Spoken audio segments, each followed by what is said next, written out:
dalam latar belakang ini, kita akan sama-sama mengidentifikasi masalah utama yang mendasari penelitian serta menghubungkan dengan literatur yang ada, ya. Jadi masalah utamanya apa, kemudian baru dihubungkan dengan literatur. Saya akan pelan-pelan supaya adik-adik kok paham ya. Jadi adik-adik harus tahu tentang masalah. Masalah itu gap, Dik. Kalau beberapa orang yang bimbingan dengan saya itu pasti datang-datang itu bawa data. Misal ya, Bu, angka kecemasan di dunia itu sekian persen loh, Bu. Angka kecemasan di Indonesia itu sekian persen loh, Bu. Itu masalahnya. Kalau itu yang adik-adik bawa kepada Bu Heni, itu namanya data, Adik. Yang disebut dengan masalah adalah ketika ada gap. Contohnya gini, ternyata di dunia itu persentase kecemasan ya misalnya, itu sekitar 20%. Tapi kenapa ya di Indonesia itu sampai 40%? Artinya bahwa di Indonesia itu secara jumlah saja angkanya itu lebih tinggi 100%. Karena kalau kita bicara 20 jadi 40 kan berarti kenaikannya 20%. Sama dengan 100% ya. Jadi kalau kita bisa simpulkan masalahnya adalah angka kecemasan di Indonesia itu 2 kali lipat angka kecemasan di dunia. Itu yang disebut dengan problem, Dik. Tapi kalau adik-adik hanya ngomong angka kecemasan di Indonesia 20%, angka kecemasan di Malang itu 30%, itu namanya data. Jadi adik-adik harus bisa membedakan antara data dan masalah. Nah, di dalam penelitian, peneliti ini harus menunjukkan mana sih kesenjangannya sehingga kita bisa melihat bahwa di dalam penelitian terdahulu itu memang ada kesenjangan. Ya, jadi kalau di situ ada dalam penelitian terdahulu dan merumuskan masalah yang hendak dipecahkan itu yang mana. Jadi kalau nggak ada masalahnya ya nggak usah diteliti gitu. Maka sekarang yang harus kita tetapkan adalah masalahnya dulu. Sehingga bisa kita simpulkan menurut Creswell tahun 2019, latar belakang penelitian harus mencakup satu, argumen yang kuat tentang relevansi penelitian yang akan dilakukan baik dari segi teori maupun praktek, adik-adik. Yang dimaksud itu apa, Bu? Ya artinya bahwa ada kesenjangan antara teori itu bisa didapatkan dari konsep-konsep teori, atau mungkin dari penelitian-penelitian yang terbaru dengan praktek yang ada di lapangan. Kalau itu terjadi kesenjangan, berarti itulah justifikasi dilakukannya masalah penelitian.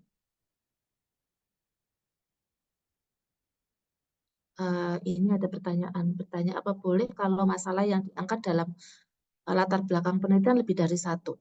Sebaiknya satu, Dek. Jadi kalau adik-adik mau mengambil masalah penelitian ya, masalahnya ya, masalah utamanya apa, itu sebaiknya satu. Misalnya kalau untuk level S1 sebaiknya satu saja ya problemnya ya. Kalau nanti adik-adik bicara penelitiannya lebih kepada yang studi disertasi dan lain sebagainya, memang nanti masalah penelitiannya bisa disub-subkan, Dek. Tapi kalau S1 saya pikir cukup dulu kita belajar satu dulu ya. Misalnya kita mau belajar tentang intervensi ya, intervensi aja gitu ya. Bahwa ada kesenjangan antara intervensi A dengan intervensi B. Gitu ya. Nanti akan saya berikan contoh-contohnya ya, Dek, supaya punya gambaran. Nah, di dalam latar belakang, kenapa latar belakang ini harus ditulis? Tujuannya adalah untuk memperkenalkan topik penelitian secara jelas dan komprehensif, serta memberikan dasar logis bagi pembaca tentang mengapa penelitian tersebut layak untuk dilakukan. Jadi nanti di sana ada 4 hal yang disampaikan adik-adik. Satu, masalahnya harus spesifik ya. Jadi harus spesifik masalahnya yang mau diatasi dari penelitian ini apa. Apakah adik-adik hanya mau melakukan identifikasi problem, identifikasi faktornya saja? Apakah adik-adik akan melakukan intervensi yang tepat itu apa? Berdasarkan pada kebutuhan yang mungkin disampaikan di dalam latar belakang. Kemudian yang kedua adalah menyediakan konteks, ya, menyediakan konteks. Menyediakan konteks ini adalah menjelaskan lingkungan atau situasi di mana masalah itu muncul, adik-adik sekalian, ya. Jadi misalnya di Jawa Timur itu angka pasungnya itu tinggi banget loh. Ternyata angka pasungnya itu sampai sekitar eh, berapa ya? Kemarin itu 15.000. Padahal angka angka pasung di nasional aja 60.000. Artinya Jawa Timur itu berapa persen nih? Berarti kan sampai 25% dari total jumlah pasung. Itu artinya angka pemasungan itu sangat tinggi. Di mana lingkungannya ya di Jawa Timur, misalnya begitu ya, adik-adik. Karena kebetulan mungkin riset yang diambil adalah tidak di dalam satu kabupaten kota, tetapi di beberapa kabupaten kota di wilayah Jawa Timur, gitu. Kemudian yang ketiga, harus menunjukkan pentingnya penelitian. Ya, jadi kalau misalnya saya mau meneliti tentang proses pelepasan pasung berbasis masyarakat, sebenarnya apa sih urgensinya? Kenapa itu penting saya lakukan? Maka saya harus memberikan justifikasi. Contohnya misalnya saya memberikan informasi di dalam latar belakang bahwa sebenarnya ada beberapa cara pelepasan pasung itu. Yang selama ini dikerjakan adalah selalu dirujuk ke rumah sakit. Namun sayangnya habis dirujuk, selalu pasien itu pulang dipasung kembali. Sehingga tentu ini akan menyebabkan permasalahannya nggak akan selesai. Jadi kayak hanya memindahkan saja dan pasung kembali. Kemudian baru kita ingin melihat bahwa kalau ini terjadi kan masalahnya tetap ada nih. Maka dibutuhkan pelepasan pasung berbasis masyarakat supaya hal-hal yang tadi saya sampaikan di awal itu tidak terulang kembali. Ini contohnya ya. Kemudian yang keempat, harus menghubungkan penelitian dengan studi terdahulu. Nah, ini yang sangat penting. Makanya saya selalu mengatakan kepada adik-adik, tolong banyak baca ya, Dik ya. Dikumpulkan hasil penelitian-penelitiannya. Akan sangat baik kalau penelitian-penelitiannya global ya, Dik ya. Jadi dan menggunakan kalau penelitian-penelitian di Indonesia, saya sangat berharap itu hasil dari tesis atau disertasi. Kalau S1 sebaiknya tidak digunakan dulu, tapi adik-adik bisa menggunakan misalnya hasil penelitian dari S2 atau S3 yang memang sudah dipublikasi. Ya, dan publikasinya tolong adik-adik juga bisa mencari publikasi-publikasi pada jurnal-jurnal yang memang bereputasi itu. Ya, jadi kita harus mengkaitkan dengan studi terdahulu. Kayak tadi yang saya sampaikan, studi terdahulu itu mengatakan kalau ngelepas pasung itu cukup dirujuk. Tapi kok hasilnya nggak optimal ya, tetap aja angka pemasungan itu tinggi. Maka kita akan mengembangkan satu model pelepasan pasung berbasis masyarakat. Yang model ini tentunya akan berbeda dengan model yang sudah diteliti sebelumnya. Jadi ini menunjukkan namanya novelty ya adik-adik ya. Jadi sekali lagi ini menunjukkan namanya novelty. Kemudian,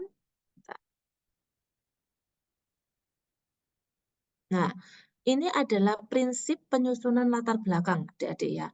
Jadi latar belakang itu harus relevansinya harus jelas. Jadi informasi yang disajikan harus relevan dengan topik penelitian.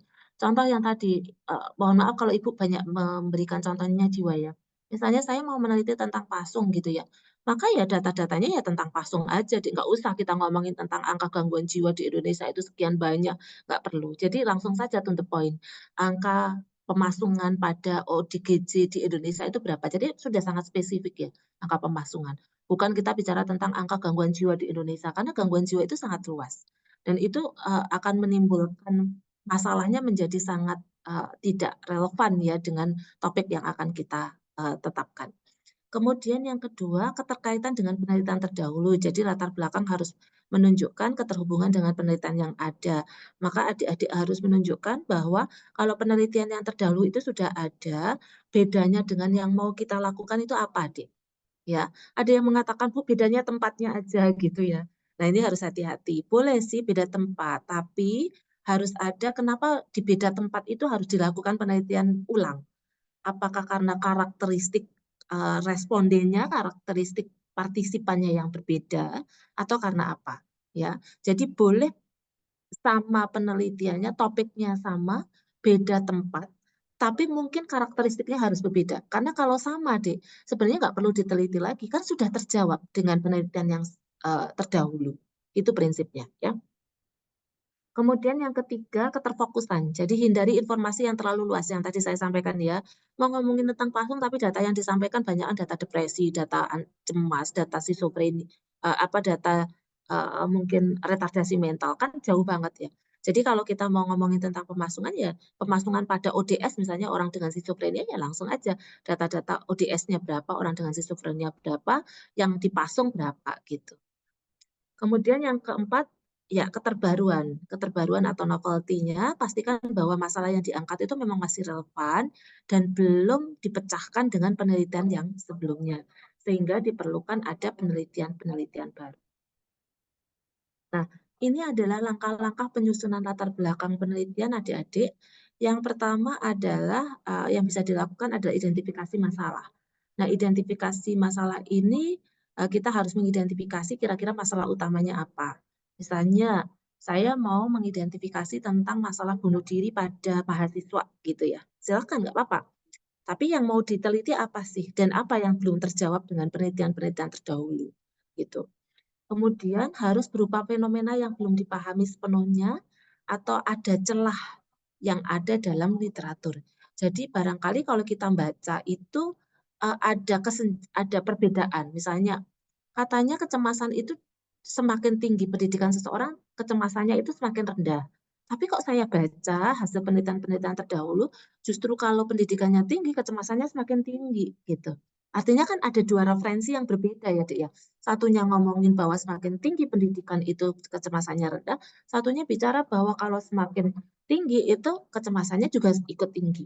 Nah, ini kan berarti fenomena yang sama tapi belum terpecahkan. Maka adik-adik boleh itu menggunakan itu sebagai topik penelitiannya. Kemudian yang kedua, lakukan penelusuran literatur ya. Setelah mengidentifikasi masalah, kemudian adik-adik berselancar mencari jurnalnya, mencari teori-teori yang berkaitan. Jadi bukan hanya jurnal-jurnal aja, hasil penelitian saja. Silakan terkait dengan misalnya hasil apa namanya teori-teori keperawatan. Misalnya saya mau mengembangkan proses pelepasan pasung berbasis masyarakat. Kalau saya lihat nanti karena di masyarakat saya butuh namanya teori modal sosial. Modal sosial. Maka ya saya baca tentang teori modal sosial. Atau karena ini di masyarakat berarti nanti perlu ada adaptasi. Oh, kalau begitu saya mau menggunakan pendekatannya adalah teori adaptasinya Roy. Ya, jadi atau karena saya mau meneliti tentang kemampuan merawat pasien dengan skizofrenia. Berarti saya harus mencari teori tentang self-care. Oh ya, saya pakai teorinya Orem. Jadi adik-adik harus mencari teorinya apa kira-kira yang cocok. Dan yang kedua hasil penelitian-penelitian yang terbaru apa saja. Kemudian yang berikutnya adalah langkah ketiga menjelaskan kesenjangan ya. Jadi harus tahu celahnya itu ada di mana ya.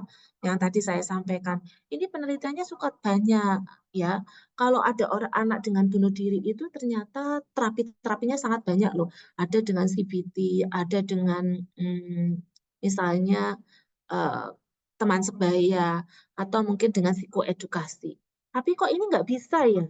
Dan ini karena konteksnya bunuh diri, kayaknya kalau ini baru diberikan kepada mereka yang sudah melakukan, bisa jadi kita nggak bisa menyelamatkan mereka.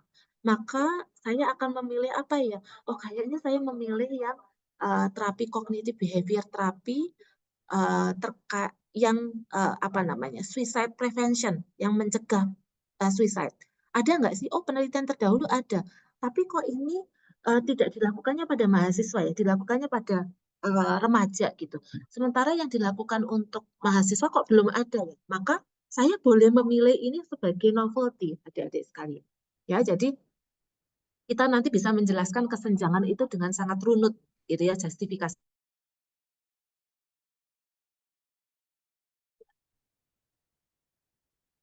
Kemudian yang berikutnya adalah terkait dengan langkah keempat, justifikasi pentingnya penelitian. Jadi kita harus memberikan argumen ya, argumen. Kira-kira argumennya apa sih? Kalau ini nggak diteliti dampaknya nanti, nah ini dampaknya nanti ada dampak ke dirinya sendiri, ada dampak ke keluarga, ada dampak ke pelayanan kesehatan, ada dampak ke masyarakat. Nah ini kan berarti kalau ini tidak diselesaikan, kerugiannya cukup banyak baik pada diri maupun orang lain gitu. Jadi adik-adik nanti akan menjelaskan nih dampaknya kalau ini nggak diselesaikan apa sih gitu. Itu juga disampaikan di latar belakang. Dan yang kelima adalah kita kemudian merumuskan tujuan penelitian. Jadi biasanya di ujung akhir latar belakang itu akan diakhiri dengan rumusan tujuan penelitian yang akan dicapai. Misalnya berdasarkan kajian-kajian yang sudah ada di bab-bab sebelumnya, bahwa kami melihat ada kesenjangan di bagian apa, dan ini perlu dilakukan penelitian lebih lanjut, sehingga peneliti ingin melihat bla bla bla bla bla bla. Jadi itu adalah statement tujuan dari penelitian. Nah, ini saya contohkan adik-adik ya. Saya mau meneliti tentang efektivitas intervensi digital untuk mengurangi depresi pada mahasiswa.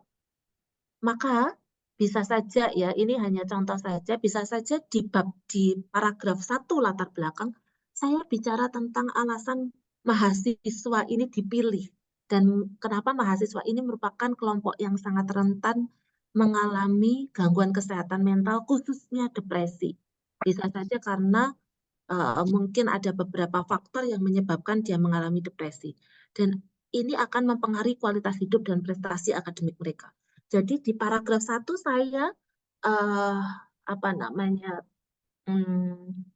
apa itu ya kalau saya bilang pokok pikirannya adalah alasan mahasiswa merupakan kelompok rentan mengalami depresi gitu. Dan ini saya uraikan dalam satu paragraf, adik-adik sekalian. Nah, dalam menulis paragraf itu nggak boleh pakai clipping ya, Dek ya. Kalau saya lihat itu sekarang cara nulis itu gini. Menurut A, penelitian ini menunjukkan bla bla bla bla bla. Kalimat keduanya, menurut B, bla bla bla bla bla. Itu namanya clipping, Dek. Supaya nggak clipping gimana, Bu Heni? Maka supaya nggak clipping, adik-adik membaca dulu. Membaca dulu. Misalnya saya mau bicara tentang alasan mahasiswa itu merupakan kelompok rentan yang mengalami depresi. Saya baca misalnya 10 jurnal, dari 10 jurnal itu saya kemudian mengelompokkan 3 jurnal ini alasan internalnya apa, alasan eksternalnya itu apa, dan lain sebagainya. Saya kotakin, saya ramu menjadi kalimat. Itu namanya menyusun paragraf. Jadi kalau adik-adik hanya bicara tentang menurut A, menurut B, menurut C, itu pasti clipping nanti bentuknya. Nah, nanti kalau diturnitin nih, pasti besar. Ya, beda kalau adik-adik melakukan uh, apa namanya sintesa kemudian ditulis ulang dalam bentuk paragraf. Nah, kemudian di paragraf kedua saya bicara tentang prevalensi depresi pada mahasiswa, ya. Dan itu saya tuliskan ya bahwa saya mau bicara tentang prevalensi, bukan prevalensi depresi ya, tapi saya bicaranya langsung to the point. Depresi pada mahasiswa. Kenapa? Karena kan yang di sini saya bicaranya adalah depresi pada mahasiswa. Jadi ya saya menggunakannya adalah depresi pada mahasiswa. Itu ya adik-adik sekalian ya. Itu. Jadi ini judulnya harus diperhatikan.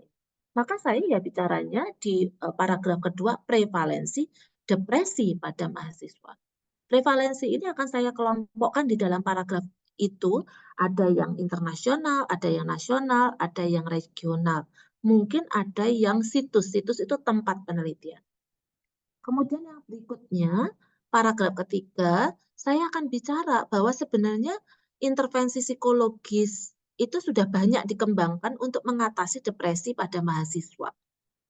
Ya, salah satunya adalah kan banyak ya, jadi saya banyak menulis di paragraf itu, salah satunya adalah intervensi digital berbasis terapi perilaku kognitif. Gitu.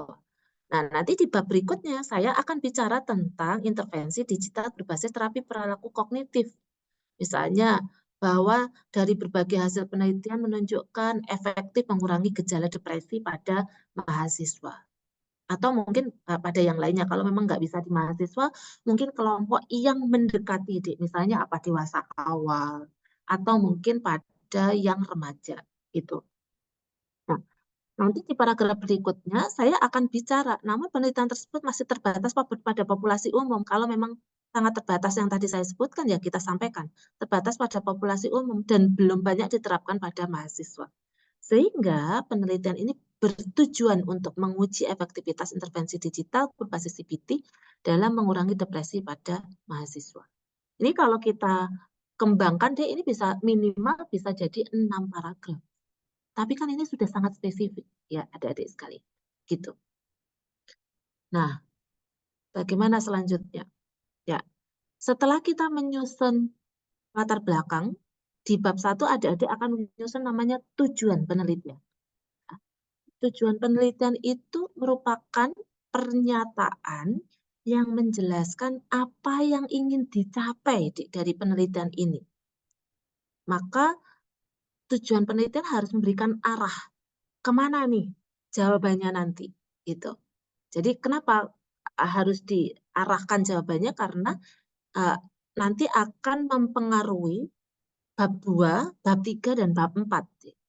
Jadi kalau ini nggak diputuskan dulu tujuannya, maka ya nggak bisa gitu. Contohnya gini, saya mau tujuannya menguji efektivitas. Pasti nanti ini pasti studinya kuantitatif nih, nggak mungkin kualitatif, ya. Tapi kalau saya ingin mengeksplorasi pengalaman mahasiswa yang mengalami depresi ketika mereka mendapatkan CBT digital, maka pendekatannya nanti jadi kualitatif. Nah, nanti kan di bab 4-nya akan berbeda gitu. Jadi kalau tujuannya nggak clear ya di bab berikutnya akan nggak clear. Ya. Nah, ini adalah prinsip-prinsip penulisan tujuan penelitian. Harus smart, deh. Smart ya, smart. Jadi harus spesifik, ya, jelas tujuannya harus jelas, ya, nggak boleh berbelit-belit. Makanya tadi saya bilang kalau apa yang dilihat itu depresi pada mahasiswa ya langsung efektivitas CBT digital pada mahasiswa yang mengalami depresi gitu. Jangan yang mereka yang mengalami depresi, mereka siapa gitu, harus spesifik mahasiswa. Kemudian yang M itu measurable ya, jadi dapat diukur. Jadi tujuannya harus dapat diukur dengan parameter atau indikator yang jelas.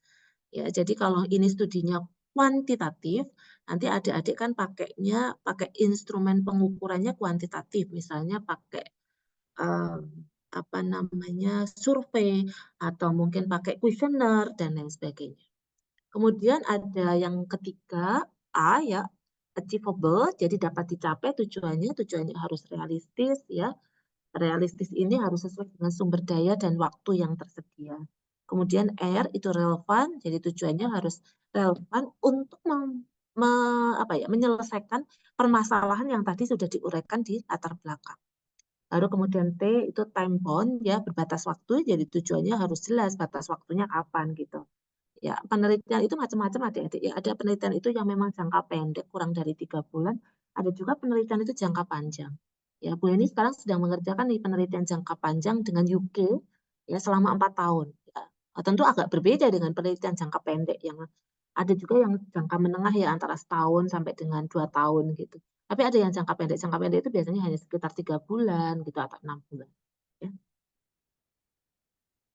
Nah, ini cara penulisan tujuan ya harus jelas dan tepat, jadi menunjukkan apa yang akan dipelajari, 2 relevan, berkaitan dengan masalah utama yang hendak dipecahkan, kemudian 3 dapat diukur, jadi mampu dijadikan dasar untuk mengevaluasi keberhasilan penelitian.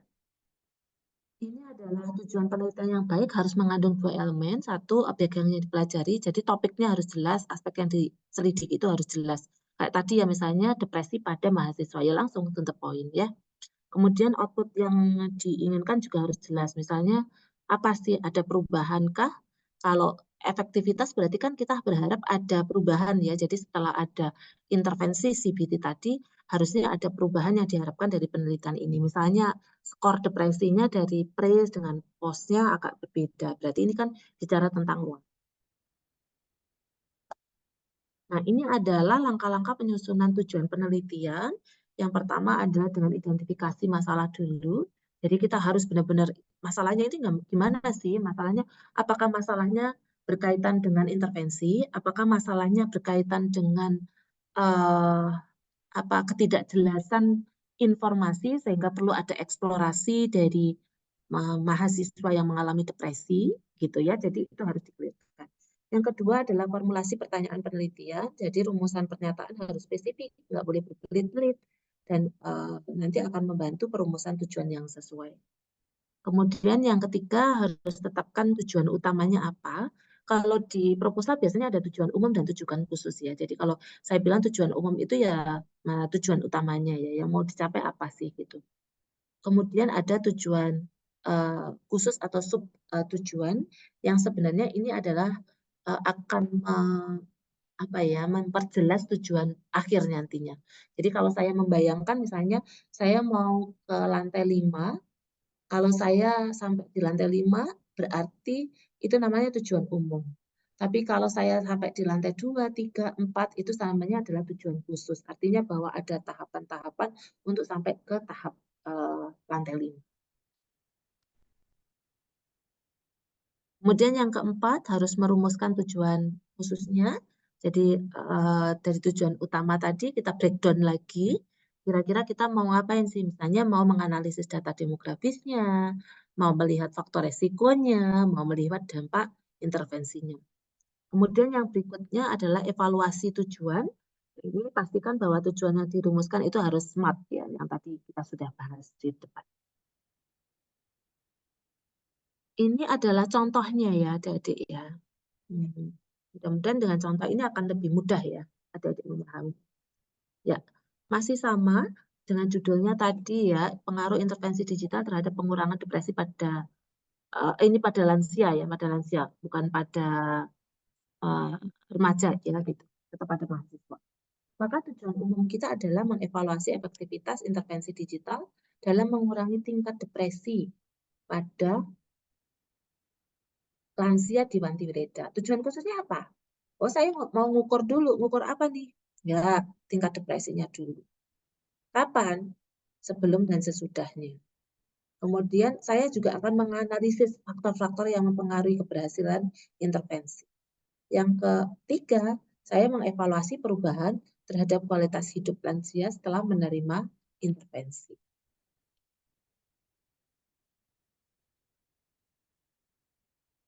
Ini contoh yang lain yang kita coba spesifikkan dengan penggunaan pendekatan SMART tadi ya. Jadi ini contohnya pengaruh program olahraga terhadap tingkat stres pada mahasiswa selama pandemi COVID-19 ya. Tujuannya mengetahui pengaruh program olahraga berbasis daring terhadap penurunan tingkat stres pada mahasiswa di Universitas. Oh iya, adik-adik sekalian. Kadang-kadang kalau saya melihat ya di beberapa proposalnya adik-adik itu di judul itu sudah di statement ya, misalnya tempat penelitiannya. Tapi kalau saya harus hati-hati ya, Dek ya, karena kalau kita bicara menuliskan tempat berarti kan kita melanggar etik ya, adik-adik sekalian ya. Menjaga privasi itu kan kalau kalau ditulis kan berarti nggak ada privasinya. Pasti anak-anak situ nih, universitas itu sih yang mengalami gitu. Jadi kalau saya sih lebih suka tidak dituliskan di judul, tapi ada beberapa apa ya memang dosen itu yang menginginkan dituliskannya di judul. Tapi saya minta adik-adik juga silahkan membaca.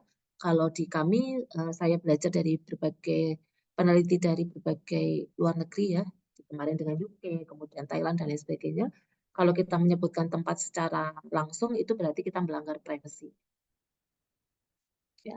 Jadi ini tujuannya mengetahui pengaruh program olahraga berbasis daring terhadap penurunan tingkat stres pada mahasiswa di Universitas X. Tujuannya harus spesifik dan jelas ya kira-kira apa yang mau diteliti. Kemudian yang berikutnya adalah measurable atau dapat diukur. Jadi tujuannya adalah mengukur perubahan tingkat stres mahasiswa sebelum dan sesudah mengikuti program olahraga daring menggunakan skala stres, ya skala stres atau PSS. Nah itu kan berarti harus measurable ya, bisa diukur gitu, ada skalanya. Kemudian yang berikutnya yang ketiga adalah achievable, ya dapat dicapai. Jadi misalnya intervensinya ini akan dilakukan selama 8 minggu kepada 100 mahasiswa. Itu kan masih memungkinkan ya gitu. Tapi kalau misalnya saya akan melakukan intervensi selama 4 tahun ya kepada 3 mahasiswa saja, lah ngapain gitu ya. Jadi harus jelas. Nah, ini program ini dapat dicapai karena rentang waktu 8 minggu dan ukuran sampel 100 mahasiswa realistis dengan sumber daya penelitian yang ada. Kemudian yang berikutnya adalah harus relevan, ya, jadi harus memvalidasi efektivitas program olahraga sebagai strategi pengelolaan stres di kalangan mahasiswa selama pandemi COVID-19. Nah, ini harus relevan juga ya kira-kira apa sih masalah kesehatan mental yang mau dilihat itu seperti apa. Kemudian yang terakhir adalah time bound ya, berbatas waktu. Jadi kita harus jelas nih kapan sih, makanya nanti di bab 4 itu ada batasan waktu ya, timeline gitu. Jadi adik-adik mau melakukan intervensinya itu berapa lama gitu ya. Jadi batasan waktunya harus clear. Kemudian yang berikutnya adalah jenis penelitian. Ya, sebenarnya kemarin waktu kita belajar di bab 2 kita sudah sempat menyinggung ya beberapa. Jadi kalau kita bicara tentang jenis, maka ada yang jenisnya itu tujuannya berkaitan dengan deskriptif. Jadi kalau deskriptif itu ya hanya menggambarkan atau memetakan karakteristik. Misalnya untuk menggambarkan prevalensi depresi pada mahasiswa universitas. Ya sudah, cuma gambaran itu saja. Kemudian ada tujuannya eksploratif. Eksploratif itu berarti mengeksplor ya. Misalnya mengeksplorasi faktor-faktor yang mempengaruhi tingkat stres di kalangan perawat itu apa saja. Kemudian ada tujuan eksplanatori. Eksplanatori itu digunakan untuk menjelaskan hubungan sebab akibat antar variabel. Contohnya untuk menjelaskan hubungan antara gaya kepemimpinan dan kepuasan bekerja. Kemudian ada tujuan prediktif. Ya, kalau prediktif itu ya namanya prediktif meramalkan, ya, meramalkan hasil. Misalnya untuk memprediksi pengaruh teknologi kesehatan mental digital pada tingkat kecemasan mahasiswa. Dan ada yang berikutnya adalah action research. Action research itu ya tujuannya kita berfokus pada eksperimental ya. Eksperimental, kemudian kita melibatkan banyak orang gitu ya. Nah, tujuannya ya tadi mengembangkan dan mengimplementasikan program yang sudah ada. Gitu. Kalau memang sudah dilatih tentang pelatihan burnout ya sudah itu tinggal dijalankan. Yang berikutnya adalah manfaat penelitian. Ya. Jadi kalau kita bicara tentang manfaat penelitian, itu bicara tentang proses sistematis untuk mengumpulkan, menganalisis, dan menginterpretasikan data guna menjawab pertanyaan. Nah, ini yang ingin saya sampaikan adik-adik ya. Jadi kalau adik-adik baca skripsinya kakak kelas itu biasanya dimanfaat itu hanya manfaat praktis, manfaat teoritis. Salah nggak sih Bu? Nggak salah juga sih gitu, boleh. Tetapi harusnya adik-adik bisa dong lebih banyak menyampaikan manfaatnya apa gitu. Kalau ini diteliti, karena kalau nggak ada kemanfaatannya ngapain diteliti gitu. Nah, level manfaat penelitian itu sebenarnya ada 5 adik. Ya, kayak nanti adik-adik kan S1 diharapkan hasil penelitiannya dipublikasi ya, adik-adik sekalian dipublikasikan. Maka sebenarnya adik-adik harus paham dulu nih 5 level manfaat penelitian. Yang pertama, level 1, level terendah, itu adalah dia penelitian itu akan memproduksi pengetahuan, knowledge production. Ya. Jadi hasil penelitian itu berupa produksi pengetahuan yang nanti mungkin akan dipublikasikan dan akan dimanfaatkan sebagai evidence base. Nah, indikatornya nanti adalah jumlah publikasi tentunya, ya. Kemudian pengaruh produk terhadap uh, publikasi dan literatur, kemudian ada analisis kebutuhan lapangan. Nah, produknya nanti untuk di level pertama itu ya bisa artikel jurnal, ya. Mungkin ada juga kalau dia bikin inovasi ya benda dari hasil penelitian itu, ya, atau mungkin analisis kebutuhan yang ada di lapangan. Tahap kedua adalah pembangunan kapasitas, ya. Tapi kalau saya lihat S1 itu baru level di 1 ya, gitu. Nggak hanya S1 sih, kadang-kadang saya nemu juga anak S2, anak S3 gitu. Tapi level manfaat penelitiannya masih level 1 gitu. Nah, apa yang dimaksud dengan pembangunan kapasitas? Jadi kalau nanti saya meneliti, misalnya ya saya meneliti tentang bunuh diri, saya merancang model untuk pencegahan bunuh diri, nah, kemudian saya mengembangkan teknologinya, maka kemudian yang kita harapkan adalah dari teknologi dan modul itu dilatihkan. Maka itu namanya hasil penelitian kita ini bermanfaat di dalam membangun kapasitas. Ya, pembangunan kapasitas. Produknya bisa jumlah jumlah pengembangan sumber daya yang dihasilkan dari penelitian, ya, pembiayaan terhadap hasil penelitian dan peningkatan infrastruktur. Kemudian level yang naik lagi, level ketiga itu adalah manfaat menginformasikan kebijakan. Jadi ada beberapa penelitian itu adik-adik yang kemudian hasil karena penelitian ini dianggap sebagai penelitian yang baik, maka yang kemudian dilakukan adalah hasil penelitian ini dijadikan sebagai landasan bagi pemerintah, ya, untuk mengembangkan satu regulasi gitu. Itu berarti sudah levelnya level tinggi tuh ya, level 3. Ya. Nanti adik-adik coba buka PMK nomor 57 tahun 2017, itu adalah karena pemerintah melihat bahwa hasil penelitian kami itu sangat meaningful, akhirnya saya dipanggil oleh Kementerian Kesehatan, adik-adik sekalian, dan dari hasil penelitian saya kemudian mendorong adanya regulasi-regulasi atau kebijakan. Ya. Level keempat adalah manfaat sektor kesehatan. Ya, jadi manfaat ini berkaitan dengan ya, hasil penelitian yang telah dilakukan. Jadi ini indikatornya misalnya ada epidemiologi masalah kesehatan, insiden prevalensinya kayak apa gitu ya. Nah, ini produk-produknya juga hampir mirip ya antara indikator dengan produk. Nah, yang terakhir, manfaat penelitian yang tertinggi itu adalah manfaat ekonomi dan sosial. Jadi kalau penelitian kita ini bisa memberikan perubahan. Contoh saya meneliti tentang pembuatan alat X bagi ODGJ pasung saya. Nah, setelah penelitiannya selesai dilakukan, ternyata itu sebagai lapangan kerja buat mereka ilmunya. Ya, nggak apa-apa, itu namanya manfaat ekonomi dan sosial. Itu level tertinggi. Ya. Jadi kayak kemarin di penelitian yang Ibu lakukan, ya, saya sampai memikirkan ya, kira-kira kalau pasien saya sudah lepas pasung, nanti supaya dia punya daya ungkit ekonomi dan sosial apa? Oh, ternyata kemudian kita latih mereka keterampilan sosial untuk membuat tas. Nah, dari tas itulah dia mendapatkan masukan-masukan secara finansial. Ya.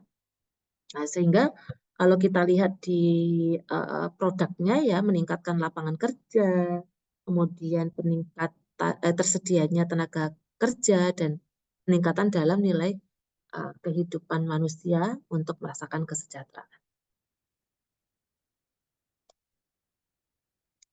Nah, ini adalah kategori utama manfaat penelitian. Ada yang kontribusinya ke ilmu pengetahuan ya. Jadi memang manfaatnya itu yang sering ditulis di manfaat teoritis ya. Dengan penelitian ini akan memperkuat pemahaman tentang subtopik apa, fenomenanya apa, kemudian akan ada hasil teori yang terbaru seperti apa. Yang kedua adalah pengembangan kebijakan dan praktek. Jadi yang tadi sudah saya ceritakan, contohnya penelitian di bidang kesehatan masyarakat itu akan membantu penyusunan kebijakan yang berbasis bukti. Kemudian yang ketiga, pengembangan teknologi dan inovasi. Ya, misalnya kalau risetnya membuat satu teknologi, ya, misalnya kayak beberapa waktu lalu kami membuat namanya smartwatch, ya, to suicide prevent, ya. Ya sudah kita membuat inovasi itu. Kemudian yang terakhir adalah pemecahan masalah sosial dan ekonomi. Nah, ini adalah contoh penulisan manfaat penelitian ya. Jadi judulnya misalnya strategi kesehatan jiwa di tempat kerja, maka manfaat teoritisnya apa sih gitu. Penelitian ini akan memperkaya literatur tentang bidang kesehatan mental di tempat kerja, terutama dengan mengusulkan model baru untuk mengidentifikasi dan mengatasi masalah kesehatan mental karyawan. Jadi contohnya ya.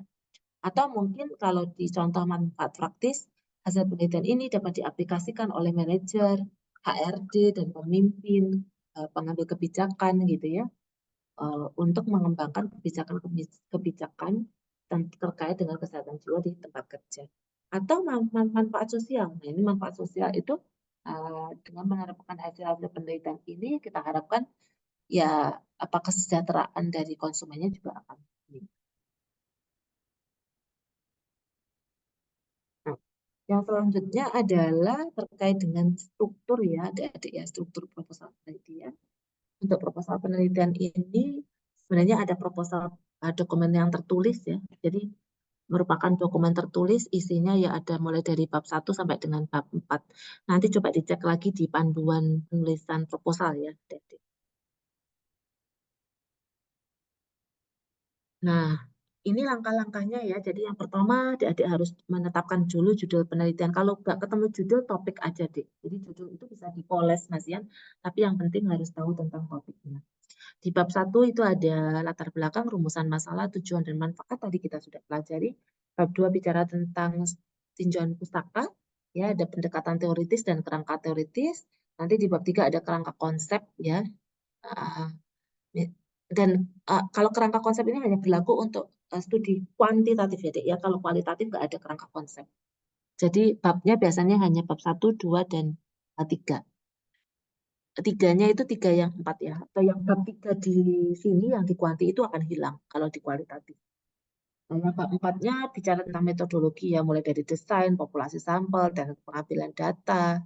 Sampai kalau bicara tentang anggaran yang ada ya silahkan dituliskan. Misalnya ada adik dapat hibah atau ikut payung penelitian yang memang ada pendanaan ya silahkan. Kemudian ada analisis data dan etika. Nanti yang terakhir ada lampiran-lampiran adik-adik ya. Jadi ada inform consent, ada instrumen, ada surat izin, ada jadwal, dan ada uraian anggaran. Oke, sampai di sini dulu adik-adik ada yang mau ditanyakan sebelum nanti mungkin saya minta beberapa untuk presentasi dari hasil kerjanya. Monggo kalau ada yang mau ditanyakan, ini kelihatannya ada yang bertanya.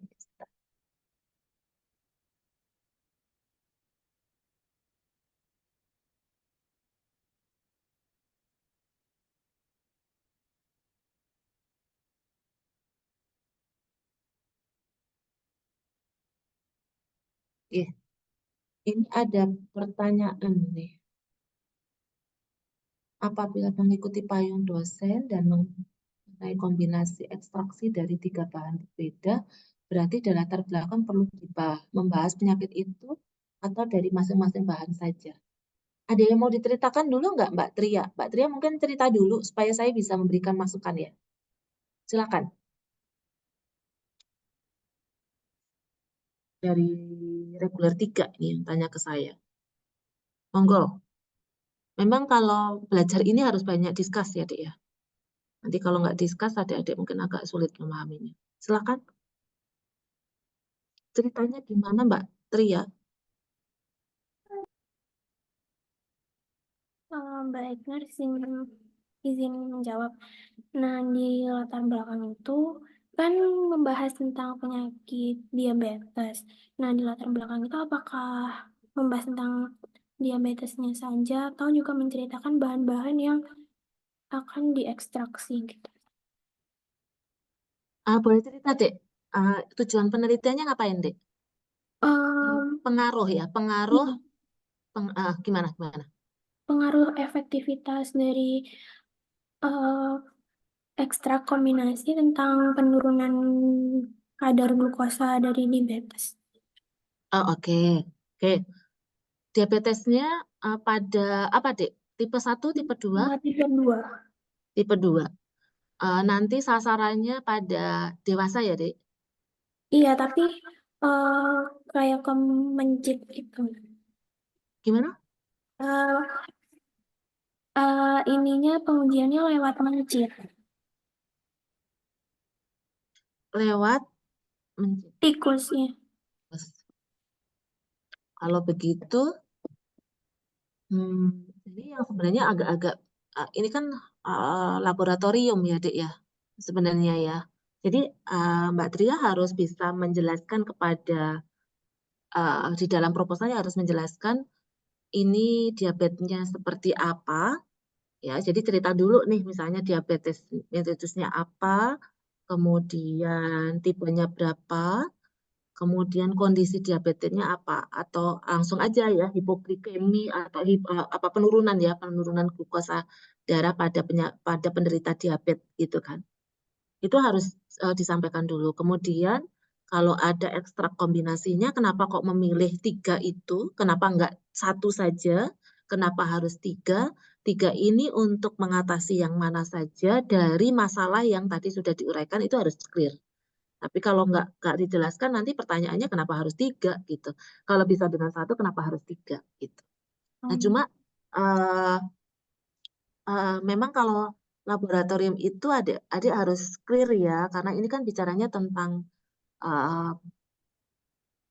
hewan-hewan ya, hewan coba gitu. Nanti yang akan dilihat apa sih gitu.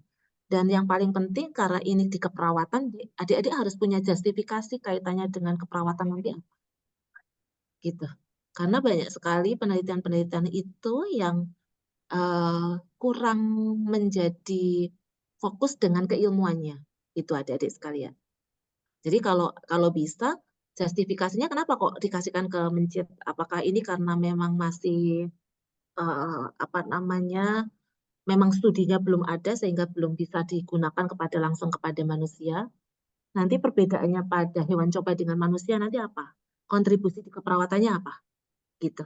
Itu adik-adik harus punya justifikasi yang sangat tajam ya. Gitu. Gitu ya, Tria ya. Iya, sami-sami. Ini ada pertanyaan lagi, Mbak Iren. Saya ingin membahas terkait dengan efektivitas edukasi dietdas berbasis digital terhadap risiko penyakit jantung pada pasien hipertensi di suatu puskesmas. Oke. Ini ada judul ya, Dek, ya. Apa namanya? Judulnya gini nih yang disampaikan ya. Efektivitas edukasi dietdas berbasis digital terhadap risiko penyakit jantung pada pasien hipertensi ya, gitu. Berarti adik-adik harus bicara dulu prevalensi risiko penyakit jantung pada pasien hipertensi. Nggak usah terlalu panjang-panjang ya, Dek, ya ke penyakit hipertensinya ya. Karena kalau nanti panjang-panjang di penyakit hipertensinya, sebenarnya kan yang dilihat adalah ke penyakit dan risiko penyakit jantungnya. Jadi nanti mungkin lebih kepada bahwa penyakit bab 1 boleh cerita tentang komplikasi dari penyakit hipertensi. Salah satunya nanti adalah bicara tentang penyakit jantung. Kemudian paragraf 2-nya bicara prevalensi risiko penyakit jantung pada pasien hipertensi. Itu yang harus dibahas. Kemudian intervensi-intervensi terdahulu yang digunakan untuk mencegah penyakit jantung itu apa saja harus disampaikan. Dan salah satunya harus bicara tentang edukasi dietdas gitu ya. Nah, kemudian edukasi dietdas ini apakah selama ini dikerjakannya dalam bentuk apa namanya ya konvensional atau memang sudah ada yang dilakukannya secara digital. Kalau memang dua-duanya pernah dilakukan, kira-kira plus minusnya dari dua itu apa gitu sehingga Mbak Iren mengambil topik yang berbasis digitalnya gitu. Ya, jadi itu harus jelas dulu. Kemudian harus dijelaskan terkait dengan setelah itu baru membahas tentang edukasi dietdas berbasis digital itu apa, selama ini digunakannya untuk kepada siapa, apakah juga kepada pasien hipertensi yang punya risiko penyakit jantung. Nah, kalau sudah ada berarti nggak usah diteliti, nggak bisa diteliti. Kalau sudah ada persis sama. Tapi kalau misalnya ini sudah ada Bu, tapi bukan pada pasien hipertensi yang punya risiko penyakit jantung ya monggo. Bahwa ini ada novelty-nya gitu.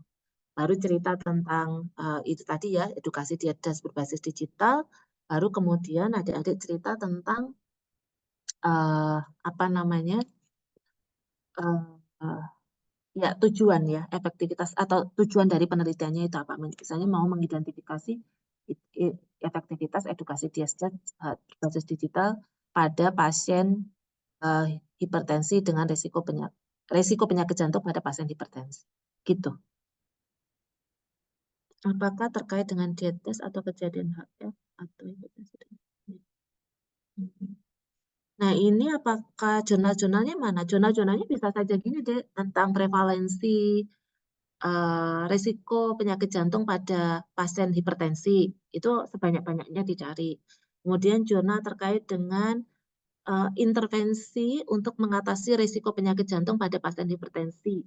Sebanyak-banyaknya, termasuk salah satunya edukasi dietdas. Kemudian jurnal-jurnal terkait dengan edukasi dietdas itu yang berbasis digital. Itu sih yang harus dicari, saya pikir. Ya, ini apa bedanya, Dek? Yang dengan di atas ini, Mbak? Atau Mbak Iren mau cerita deh, Mbak Iren dari reguler 1. Mau cerita dulu nggak? Enggak, Nurse, mohon maaf sebelumnya karena saya agak bingung dengan penentuan masalah awalnya dan latar belakang. Karena kan awalnya kan saya ingin mengambil topik terkait edukasi DASH berbasis digital untuk ke pasien hipertensi yang memiliki resiko jantung di suatu puskesmas gitu ya, Nurse. Nah, kemudian untuk jurnal yang saya pakai di Sharejur yang ditugas itu, Nurse, itu kan saya ada memakai beberapa jurnal. Yang pertama itu untuk jurnal utamanya itu saya memakainya terkait terkait ini apa namanya hubungan diet DAS dengan resiko penyakit jantung yang lebih rendah kayak gitu dengan studi cohort. Kemudian dari situ saya mengambil beberapa jurnal pendukung, misalnya yang pertama itu pola diet DASH yang digunakan dengan insiden kejadian gagal jantung. Jadi kayak apa hubungannya gitu loh, Nurse. Kemudian juga saya menggunakan jurnal terkait dengan hubungan penyakit hipertensi dengan penyakit jantung di suatu rumah sakit. Kemudian jurnal yang keempat itu saya menggunakan terkait sebenarnya 3 jurnal ini tuh membahas satu hal yang sama, Nurse, yaitu yang pertama itu Digital Health Randomized Control Trial. Jadi intinya itu gimana kita mengedukasi terkait kesehatan, terkait diet DAS, tapi dengan teknik dengan berbasis digital untuk orang dewasa dengan hipertensi. Kemudian untuk jurnal yang kedua itu terkait model edukasi yang cocok digunakan dan terbukti meningkatkan pengetahuan terkait diet DASH pada elderly hypertension. Kemudian yang jurnal terakhir itu edukasi gizi digital untuk meningkatkan pengetahuan dan kepatuhan pada pasien geriatri hipertensi seperti itu, Nurse. Nah, itu apakah kira-kira sudah benar, Nurse, jurnalnya seperti itu? Dek, ini nanti sasarannya elderly juga ya? Nah, itu, Nurse, untuk sasarannya itu saya juga belum menentukan. Tapi karena kan kalau saya pikirkan faktor resiko hipertensi itu adalah juga usia, Nurse. Jadi kemungkinan itu dari dewasa dan juga lansia gitu, Nurse. Nah, coba nanti sebelum itu diputuskan, Dek, lihat dulu SKI, Dek. Di SKI kita. Karena gini, itu yang saya bilang mampu laksana apa enggak gitu. Apakah banyak mereka yang mengalami hipertensi itu beberapa sih prevalensi apa resiko gangguan jantung pada penderita hipertensi, Dek. Khususnya ini mau ngambilnya di mana ya? Di Malang. Di Malang kan ya? Iya, Nurse. Saya pengennya Kalau di Kabupaten Malang. Nah, itu coba cari dulu itu, Dek. SKI-nya ya, SKI-nya. Kalau dulu namanya Riskesdas atau ada boleh ngeceknya nanti adik-adik semuanya buka Riskesdas. Riskesdas itu ada tahun 2013, 2018 yang terbaru namanya SKI, Survei Kesehatan Indonesia. Nah, di situ ada prevalensinya, Dek. Kalau itu memang masalahnya banyak dan intervensinya nggak sesuai, silahkan gitu. Secara umum tadi jurnal-jurnal yang disebutkan sudah tepat sih ya, cuma memang harus ditambahkan, Dek. Kayak ada nggak gap-nya gitu. Gap-gapnya itu seperti apa. Jadi akan lebih baik lagi kalau jurnalnya itu menunjukkan ada gap. Misalnya yang satu ini cocoknya di ini, yang sini hasilnya kok berbeda. Itu akan sangat kuat banget ya untuk dilakukan riset gitu. Jadi boleh, monggo itu bisa dilakukan. Cuma saran saya nggak usah ada tempat di judul ya, Dek ya. Saran saya. Jadi Oh, nanti benar, siap. Puskesmas Bulu Lawangnya itu nanti aja eh, di bab 4 ya. Meskipun sebenarnya kalau saya selalu mengatakan ya tempatnya di mana sih? Di salah satu puskesmas atau 2 puskesmas di wilayah Kabupaten Malang gitu aja nggak ada masalah. Itu namanya kita menjaga privasi ya.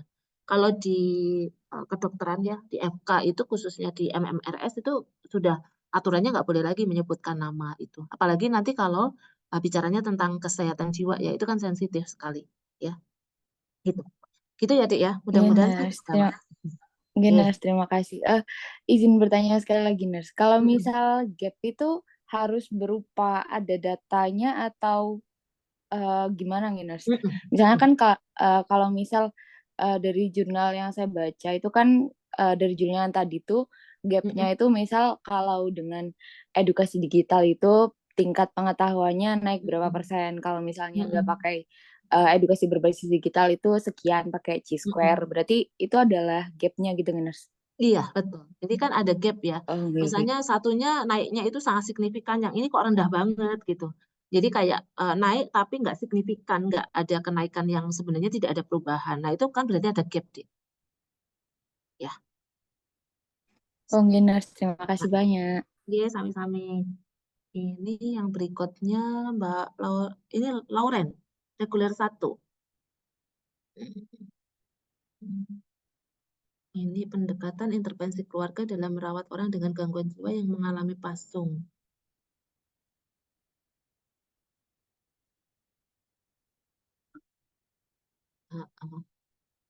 Oke. Nggak ada intervensi. Maksudnya nggak ada itu gimana, Dek? Coba jelasin, Dek. Eh, Sebenarnya i- bisa silakan, silakan. Mm-mm. saya izin menjawab, Nurse. Kan tadi seperti dijelaskan sama Nurse ini di awal, kalau misalkan pasung Mm-mm. juga ada prevalensinya, kayak misal di Indonesia, di Jawa Timur berapa. Nah, di Kota Blitar sendiri itu nggak ada kayak artikel jurnal yang spesifik buat menjelaskan berapa jumlah orang yang dipasung di Kota Blitar sendiri. Nah, namun saya punya saudara di mana beliau kerja di dinas sosial, dan tadi saya sempat tanya bahwa di Kota Blitar sendiri itu ada berapa orang yang dipasung. Nah, untuk di Kota Blitar sendiri itu ada 3 orang yang dipasung. Nah, apakah sekiranya itu kan prevalensinya tidak dari artikel jurnal yang spesifik. Nah, apa sekiranya boleh dicantumkan dalam latar belakang seperti itu, Nurse? Ini deh, kalau di latar belakang itu, ya saya lupa ya, mohon maaf tadi. Jadi selain jurnal deh, itu bisa melakukan dengan studi pendahuluan. Ya, itu namanya nanti datanya dari studi pendahuluan. Studi pendahuluan itu kalau adik-adik pergi ke situsnya, nyari data sebenarnya berapa sih data, misalnya kayak hipertensi di Puskesmas X, itu jumlahnya ada berapa, itu namanya studi pendahuluan. Itu juga harus dilampirkan di latar belakang, Dik. Betul, saya tadi lupa ya membahas itu. Nah, kalau yang terkait dengan data yang berbasis apa namanya prevalensi, nanti cek di SKI. Di SKI itu atau di Riskesdas itu ada prevalensi pemasungan di Indonesia, kemudian pemasungan di Jawa Timur, gitu. Nanti adik-adik boleh menghitung misalnya prevalensi pemasungan di Indonesia di Jawa Timur itu sekian persen. Ya nanti tinggal dihitung aja deh berapa sih jumlah skizofrenia di Jawa Timur, nanti dikalikan dengan jumlah pasung yang ada di Jawa Timur gitu. Jadi nanti kita kayak kayak menghitung pakai rumus gitu deh.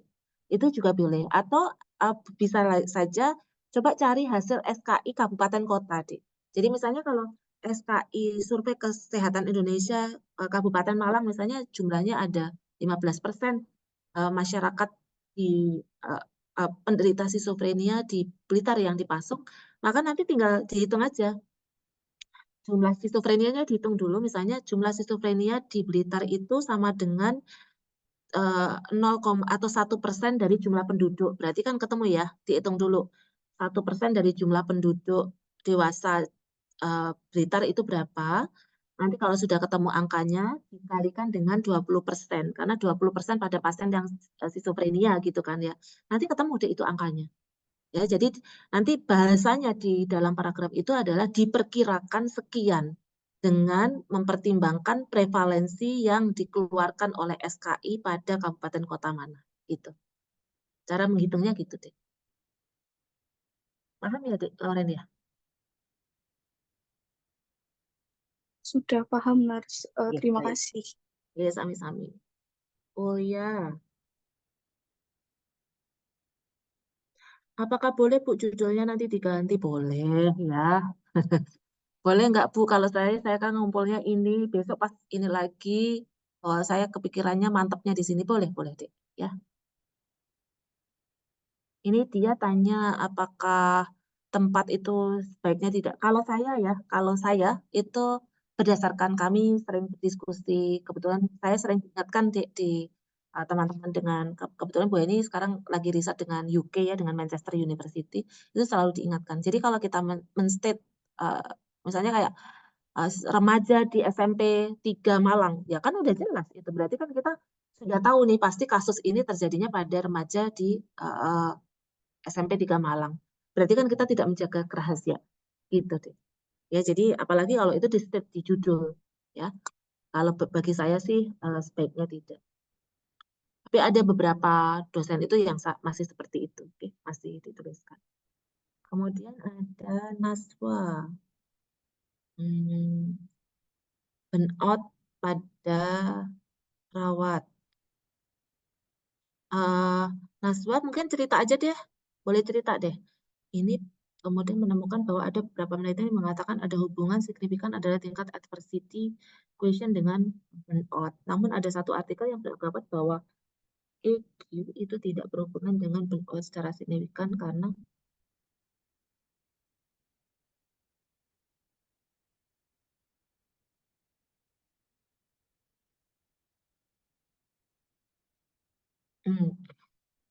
ini kan hubungan antara dukungan sosial terhadap tingkat adversity dan burnout ya. Nanti berarti apa dulu gitu ya yang harus disampaikan di dalam latar belakang. Pasti bicara dulu tentang burnout perawat ya, bisa saja bicara tentang prevalensi burnout pada perawat. Kemudian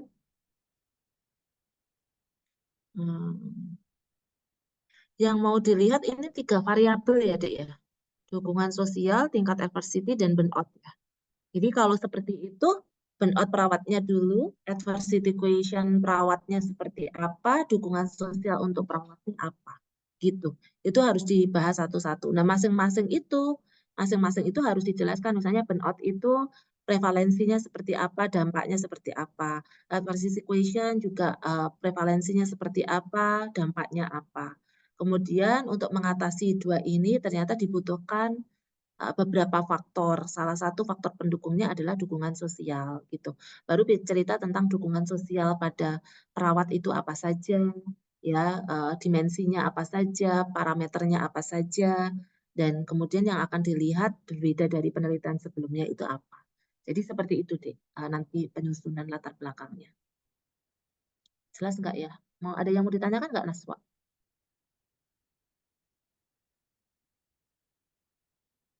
Naswa masih ada yang mau ditanya? Udah clear?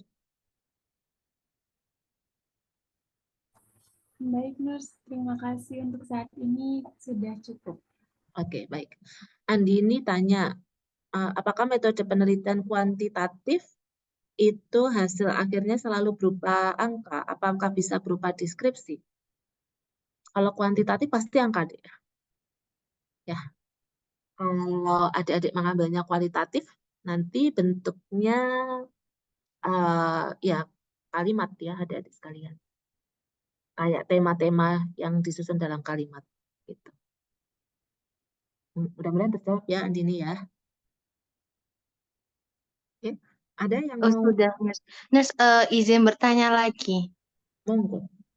Kalau nanti dalam wawancara itu, nanti tuh hasilnya dia tuh bakal bisa kuantitatif atau kualitatif ya, Nurse? Kalau misalnya kita wawancara gitu.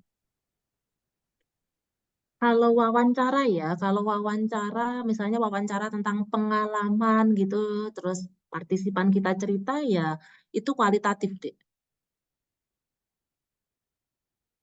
Bentuknya nanti tema-tema deh jadinya. Tapi kalau kita wawancara, tapi wawancaranya pakai kuesioner yang di checklist gitu, ya bentuknya angka nanti deh. Oh ya, baik-baik, Nurse. Paham. Oke, paham ya? Makasih, Nurse. Oke, Ya. sami-sami. Dia tanya nih, analisis hubungan antara pola tidur dengan kinerja akademik pada santriwati pesantren.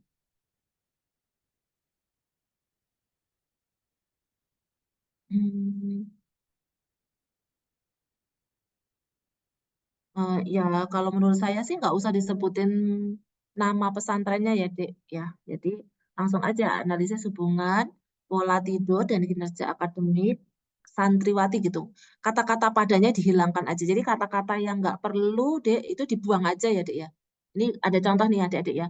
Analisis hubungan antara pola tidur dan kinerja akademik pada santriwati pesantren mahasiswa gitu. Ya udah gitu aja deh, nggak usah tempatnya nggak usah disampaikan.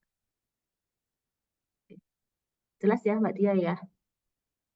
Saya minta dong salah satu atau dua, nanti satu dulu deh cerita hasil yang sudah dikerjakan seadanya dulu nggak apa-apa. Monggo silahkan deh. Siapa yang mau nggak saya tunjuk dulu deh. Silahkan. Saya tunjuk pasti pinter-pinter kok. Nggak apa-apa seadanya dulu. Nanti kan sambil dapat masukan malah lebih bagus kan ya. Nurse, saya mau mencoba, Nurse. Oke, yuk. Nurse, ini share screen juga atau tidak perlu, Nurse? Iya, pakai share screen aja. Supaya nanti bisa kita berikan masukan ya. Andre Baik, ya. Nurse. Ini saya izin share screen makalah yang dari sharing jurnal Biens ya. Tapi Oke, belum monggo. selesai semuanya, Nurse. Masih ada Oke. beberapa yang perlu diperbaiki. Oke, monggo, monggo. Monggo, Dek.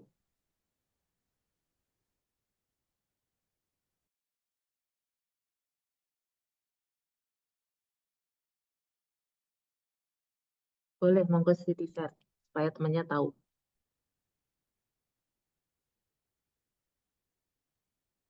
Izin konfirmasi, Nurse, apakah sudah terlihat nggih? Sampun. Monggo.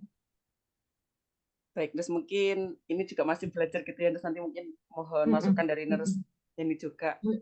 Kalau dari saya pribadi, mungkin kalau dari sekarang kepikirannya minatnya itu di penelitian terkait dengan komunitas di geriatrik gitu, di kelompok usia lanjut usia gitu. Jadi untuk penelitian MedPen ini saya mengambil judul, mungkin juga nanti perlu masukan juga dari Nurse Yani. Judul yang saya ambil itu hubungan antara peran keluarga terhadap tingkat kecemasan dan upaya strategi coping pada lansia dengan gangguan pola tidur akibat penyakit kronis.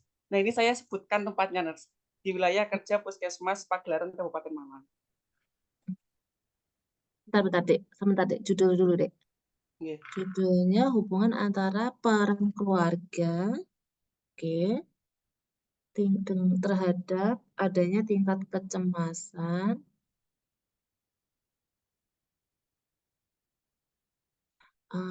upaya strategi coping pada lansia. Ini lansianya ada gangguan pola tidur ya? Nggih, Nurse. Oke. Yuk lanjut, Dek. Baik, kemudian ke pendahuluan latar belakang. Sesuai dengan jurnal utama yang saya ambil itu terkait dengan hubungan, belum ke hubungan peran keluarga, tapi jurnal utama yang saya ambil itu lebih ke hubungan kecemasan terhadap kecemasan kepada lansia dengan gangguan pola tidur, seperti itu. Ini di jurnal tersebut menunjukkan bahwasanya lebih dari 80% individu berusia 65 tahun ke atas mengalami setidaknya satu masalah tidur, dengan lebih dari 50% telah menghadapi masalah tidur sepanjang hidup mereka. Mungkin ini data-datanya, Nurse, terkait dengan sesuai dengan jurnal tersebut, bahwasanya insomnia yang merupakan salah satu gangguan tidur itu mempengaruhi 30% sampai 48% populasi lansia. Ini menurut jurnal utama yang saya ambil. Mas Andre, sekalian Bu Heni koreksi ya. Nggih.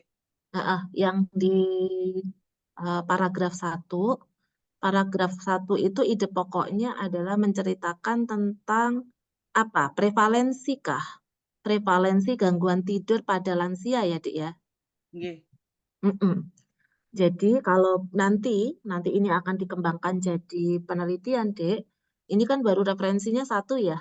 Sebaiknya ditambahin, Dek. Misalnya prevalensi gangguan tidur pada lansia secara internasional itu berapa, di Indonesia itu berapa, di Kabupaten Malang ada berapa, gitu. Nah, Dari mana Bu saya bisa mendapatkannya? Bisa dilihat dari Riskesdas atau dari hasil penelitian terdahulu gitu. Bu, kalau nggak ada gimana? Kalau nggak ada itu berarti menjadi masalah. Jadi nanti kita hasil prevalensi gangguan tidur pada lansia di internasional sekian %. Kami sudah melakukan kajian di Indonesia, namun sayangnya di Indonesia dan khususnya di Malang, kami belum menemukan berapa sih prevalensi gangguan tidur pada lansia. Jadi itu biar ada statement bahwa ini menjadi masalah, Dik. Ya. Baik, Nurse. Berarti untuk yang di paragraf 1 ini sudah benar terkait dengan prevalensi, hanya saja nanti ditambahkan data yang Betul. internasionalnya berapa, Indonesia Betul. nanti rute ke Betul. Kabupaten Malang gitu ya, Nurse. Betul. Kemudian ide pokok yang kedua ini penyebab gangguan tidur pada lansia ya, Dek ya. Nggih, betul, Nurse. Gimana kalau langsung aja disebut aja gitu, Dek? Penyebab, jadi nggak memberikan kata-kata berbagai masalah medis, nggak gitu. Jadi langsung aja penyebab gangguan tidur pada lansia. Itu kan bahasanya dewasa yang lebih tua ya, yang langsung aja ya lansia. Bisa dibagi menjadi 3, misalnya apa? Penyebab dari internal, ada penyebab dari eksternal, ada nggak kayak gitu? Saya belum baca sampai Belum ada, Nurse, masih secara umum. Atau mungkin dibagi menjadi 2 deh, penyebab dari fisik atau psikologis misalnya, gitu. Jadi silakan. Jadi nanti langsung disebutkan penyebab gangguan tidur pada lansia dibagi menjadi secara fisik maupun secara psikologis. Secara fisik bisa karena penyakit kronis, karena gangguan pernafasan, secara psikologis karena kecemasan, karena depresi. Nah, gitu, Dek. Itu kan cara ceritanya lebih runtut ya, Dek, ya, nggak bolak-balik lagi gitu. Jadi nanti Adik itu dikemas supaya runtut, Dek. Oh, nggih. Nggih, baik, Ya. Nurse. Berarti untuk di paragraf 2 nanti lebih merujuk ke 2 faktor, ada fisik dan psikologis, di mana fisik nanti itu yang mempengaruhi seperti penyakit kronisnya itu apa, kemudian psikologisnya itu yang membahas terkait dengan kecemasan tadi yang jadi ada membahas fisiknya dan juga membahas psikologisnya. Jadi penyebab dia nggak bisa tidur itu kan ada 2 ya, fisik dan psikologis. Atau kalau 3 ya nggak apa-apa, Dek. Kalau nanti baca-baca ternyata ada penyebab secara sosial, ya nggak apa-apa. Berarti di kata pertama paragraf 2 disebutkan aja penyebab gangguan tidur pada lansia dibagi menjadi 3, penyebab fisik, penyebab psikologis, dan penyebab sosial. Baru kata keduanya cerita tentang penyebab fisik itu apa saja, sampai misalnya 2 kalimat gitu ya. Kemudian penyebab psikologis itu butuh 2 kalimat, penyebab sosial itu butuh 2 kalimat, misalnya gitu deh. Itu jadi kalau kita baca itu brief ya, paragraf kita menjadi brief tapi jelas gitu. Kita mau cerita tentang apa, jadi nggak bolak-balik. Nah nanti Bu, kalau referensinya macam-macam ya tinggal ditulis saja. Yang fisik misalnya contoh ya, Dek ya. Misalnya yang ngomong tentang fisik itu saya, Andre, sama Tria gitu. Ya udah ditulis aja dalam kurung Andre, Tria, Heni gitu. Tahun-tahunnya ditulis semuanya. Nanti kalau di psikologis hanya yang ngomong psikologis itu Andre sama Tria. Ya ditulis dalam kurung Andre dan Tria gitu. Yang sosial ternyata hanya Tria aja yang ngomong. Ya udah Tria aja gitu. Jadi dikelompokin, Dek, dikelompokin. Paham nggak, Andre? Iya, paham, Nurse. Oke, Baik. lanjut. Untuk yang ketiganya ini menekankan ke peran keluarga dan juga strategi coping-nya. Berarti, nah sebelum itu harusnya ada upaya untuk mengatasi, Dek. Sebelum peran itu. Upaya untuk mengatasi gangguan tidur pada lansia itu bisa dilakukan dengan cara apa? Misalnya dari upaya mandiri si lansia, atau yang kedua dari peran keluarga, atau mungkin dari dukungan sebaya lansia, Dek. Kan ada ya kayak gitu. Itu harus ada paragraf penghubung dulu. Kan nggak tiba-tiba ada peran keluarga. Kok tiba-tiba ada peran keluarga ya? Wong tadi bicara tentang penyebab kok gitu. Jadi bicara dulu tentang upaya untuk mengatasi gangguannya tadi, itu dengan cara apa saja. Kan salah satunya peran keluarga ya misalnya.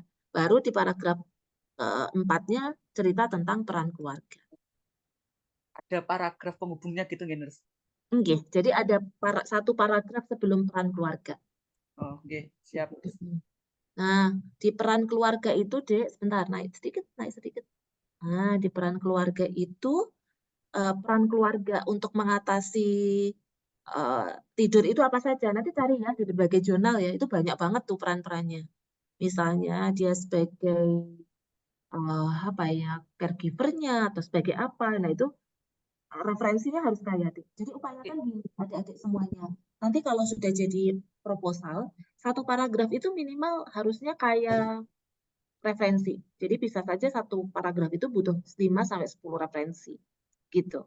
Jadi jangan hanya sangat satu gitu. Kalau satu nggak kuat adik-adik sekalian nanti latar belakangnya.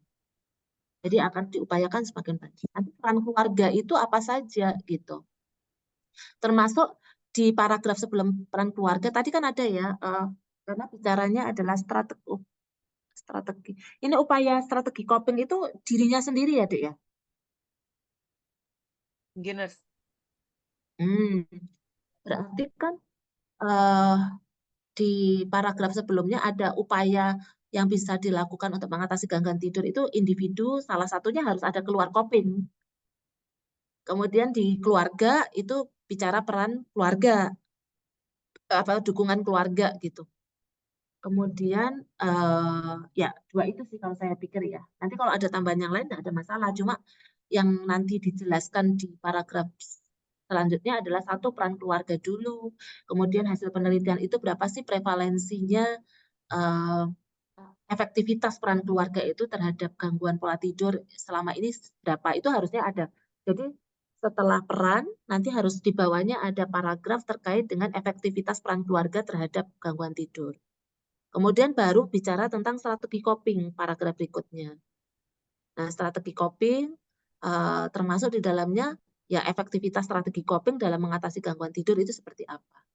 Nah, seharusnya Dek nanti kalau sudah proposal jadi beneran itu harus ada studi pendahuluan. Jadi di situsnya di Panti itu nanti cerita, emang benar kasus gangguan tidurnya banyak. Memang benar ada masalah coping yang nggak bagus di lansia di situ. Memang benar keluarganya nggak turut campur di dalam mengatasi itu. Jadi itu harus didapatkan. Jadi 3 variabel ini harus dikaji nanti di waktu studi pendahuluan. Mungkin siap, paham. Jadi konfirmasi sekali lagi Nurse, berarti nanti ada prevalensi di awal, internasional Indonesia, Kabupaten Malang, kemudian dijelaskan penyebab gangguan tidur itu ada fisik psikologisnya, fisiknya dari kronis, psikologisnya seperti kecemasan, kemudian sebelum ke caranya dijelaskan dulu upaya mengatasi gangguan tidur itu bisa dari pendekatan keluarga dan pendekatan coping dari individu itu sendiri, barulah nanti masuk ke masing-masing peran keluarganya itu seperti apa, efektivitas dari peran keluarga itu seperti apa, lalu nanti ke copingnya, coping itu seperti apa Coping itu saja, seperti apa, betul, efektivitasnya seperti apa. efektivitasnya juga seperti apa. Oke. Oke. Ya. Siap, Nurse. Siap. Yang lain ada yang mau memberikan masukan buat Andre? Kayaknya kalian sudah semangat skripsi semua ini ya. Pengen cepat lulus nih kayaknya ya.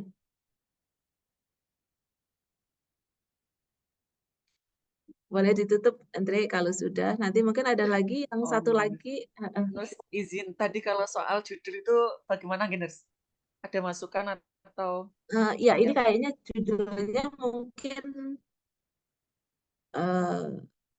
penyakit kronisnya apa, Andre?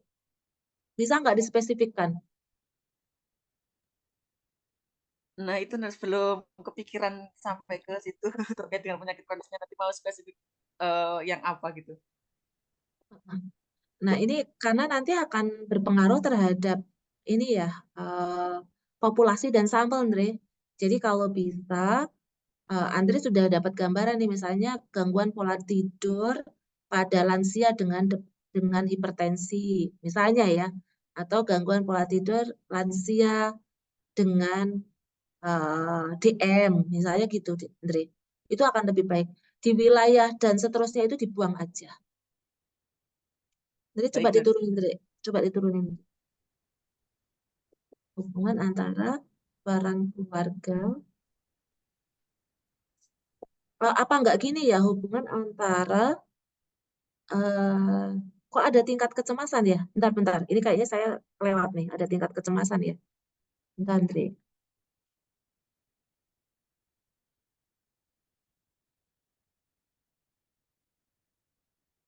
Kamu agak kompleks banget ya ini ya, variabelmu. Kalau dikurangin gimana ya?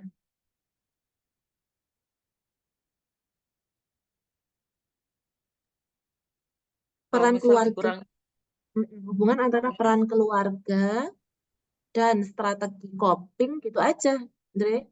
Dan strategi coping terhadap dengan gangguan tidur pada lansia dengan hipertensi gitu kayaknya. Coba ketik Andre di bawahnya Andre supaya kamu nggak lupa Andre. berarti untuk kecemasannya tidak ya, Nes ya? Kecemasannya, kamu mau ngukur kecemasannya? Bukan, sebenarnya bukan tingkatnya ya, Nes, cuman ada hubungannya atau enggak seperti itu, Nes, antara kecemasan lansia gitu. Tapi kalau dalam bentuk kalkulasinya itu tidak sampai ke situ gitu, Nes. Nggak usah, coba kamu variabelnya terlalu banyak ya nanti, bingung nanti. Coba ditulis ya, hubungan antara peran keluarga dan strategi coping. Hubungan antara peran keluarga dan Dan upaya strategi coping gitu, Nes. nggak usah upaya gimana ya, atau upayanya hilang aja coba. Hubungan antara Dan peran strategi keluarga coping dan strategi coping dengan gangguan tidur. Pada lansianya buang strategi coping dengan pola dengan tidur, gangguan pola tidur. dengan gangguan pola tidur lansia.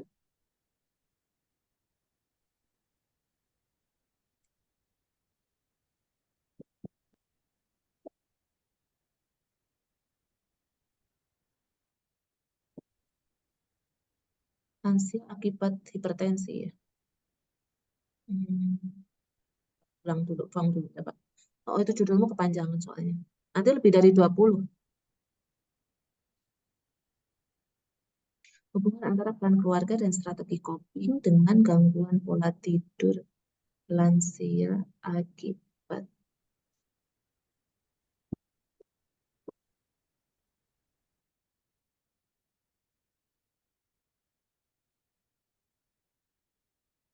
kalau pakai dengan hipertensi dengannya jadi double ya. Hubungan antara peran keluarga dan strategi coping dengan gangguan pola tidur lansia akibat penyakit hipertensi. Ya, sementara itu kali ya.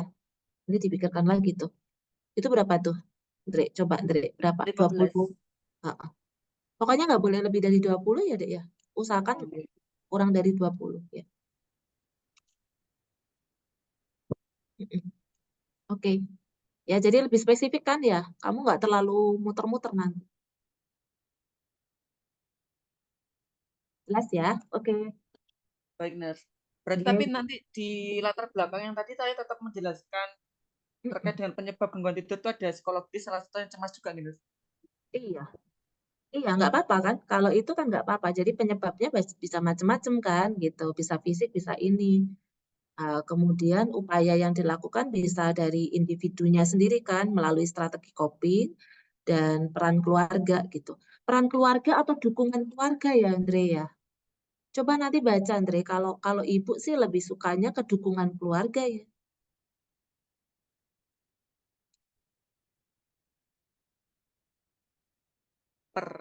Tapi mungkin sama atau tidak gitu, peran sama dukungan itu. Atau lebih menjorok ke dukungan. Kalau saya sih kayaknya kepada dukungan ya. Dukungan dia untuk bisa mengatasi gangguan pola tidurnya itu kan ya. Oh, nggih, baik, Nes. Mm-mm. Berarti insya Allah dengan 3 variabel ini insya Allah udah aman gitu, Nes. Udahlah, kalian 2 variabel aja sudah aman kok, Dek. Soalnya Ya. insya Allah kalau ini bisa bakal insya Allah ya, Nes, ya bisa saya pakai di nanti lanjutannya gitu, Nes. Coba baca ya, Dek, ya. Kalau menurut saya sih faktor yang berhubungan dengan gangguan tidur itu dukungan keluarga. Kalau yang dari sisi keluarga ya. Kalau peran keluarga kayaknya terlalu luas banget, Dek. Jadi coba dibaca dulu ya hasil-hasil risetnya ya. Menurut saya sih lebih ke dukungan. Saya belum ngecek juga sih beberapa riset ya, Dek ya. Biasanya saya kayak gini nih ngecek dulu riset-riset terdahulunya seperti apa. Gitu. Ya. Nanti mungkin kalau kita butuh waktu untuk adik-adik kayak kayak mau presentasi dan lain sebagainya, saya masih bisa sih misalnya diluangkan 1 jam gitu ya Bu, saya mau konsul, nanti teman-temannya mau ikut silahkan sih, gitu ya. Oke, siap Dek. Oke, Untuk baik, sementara terima sih kayak kasih banyak ya. ya, sami-sami. Ya. Ini pertanyaannya untuk instansi yang dituju bisa dicantumkan di latar belakang. Ya, boleh, boleh. Boleh dicantumkan di latar belakang. Kan nanti adik-adik bicara tentang ini ya, apa namanya, studi pendahuluan. Jadi boleh nanti disampaikan. Tapi biasanya sih kalau saya sih saya lebih suka ya hasil studi pendahuluan yang kami lakukan di salah satu puskesmas di Kota Malang dalam kurung yang akan menjadi situs penelitian didapatkan bahwa gitu. Bla bla bla bla bla itu hasil studi pendahuluan. Saya sih lebih fokusnya gitu. Tapi sekali lagi ya, Dek, ya karena kadang-kadang ada juga yang masih berpikir bahwa tempat itu boleh dicantumkan. Kalau saya pribadi enggak, ya gitu. Coba adik-adik lihat ya di jurnal-jurnal internasional yang terindeks Scopus Q1, Q2 itu kayaknya jarang disebutkan tempatnya eksplisit, itu jarang. Paling cuma di wilayah kota mana, di salah satu rumah sakit di city mana gitu. Itu karena bagian dari ya tadi ya apa namanya privacy. Ada lagi yang mau menyampaikan? Nas, mungkin saya izin bertanya. Nggih, monggo. Ya. Kalau di pedoman dari tugas akhir itu kan Hmm. diwajibkan juga untuk setiap latar belakang ataupun apapun itu ada publikasi dosen PSIK ya, Nas. Dan itu apa sekiranya misalkan dari dosen terkait mungkin penelitiannya itu tentang misalkan pandemi COVID, pandemi COVID, tapi dari penelitian dari latar belakang saya itu kayak nggak terlalu berhubungan, cuman kita dari saya itu pengen mengkaitkannya dengan pandemi tersebut. Semisal kayak apa ya, Nes?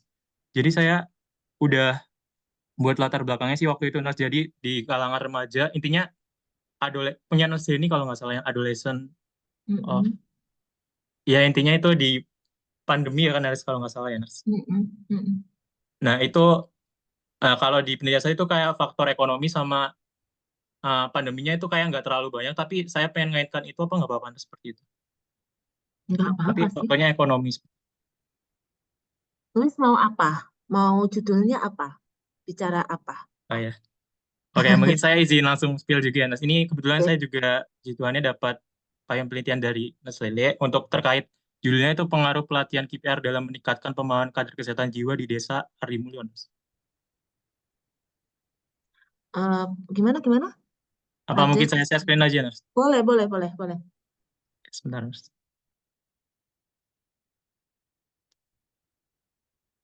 Apakah sudah terlihat, Nas? Sampun.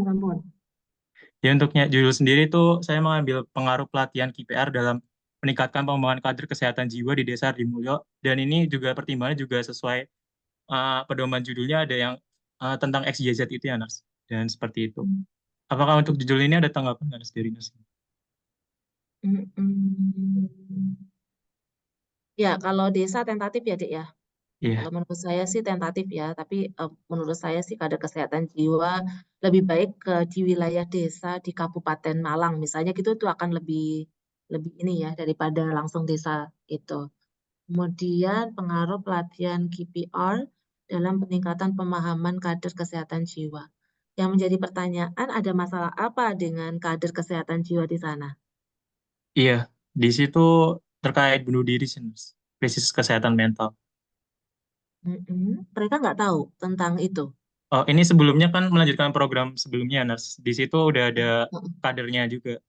Dan kadernya itu fokusnya itu, Nas, sudah diberi pelatihan KPR. Cuman di sini saya ingin menggali lagi apakah pelatihan KPR ini emang meningkatkan pemahaman dari setiap kader tersebut. Jadi saya tidak menggunakan aplikasi tambahan ataupun instrumen seperti kayak punya Iren tadi Nurse, yang berbasiskan learning seperti itu, e-learning atau Mm-mm. web seperti itu. Jadi kayak mungkin pengukuran pelatihannya saja sih, Nurse. Ini pelatihannya sudah dilakukan atau belum, Dek? Pelatihannya sudah sih Nurse dilakukan. Tapi mungkin saya ingin gali lebih. Kayaknya kalau sudah dilakukan, ngukurnya agak susah, Dek.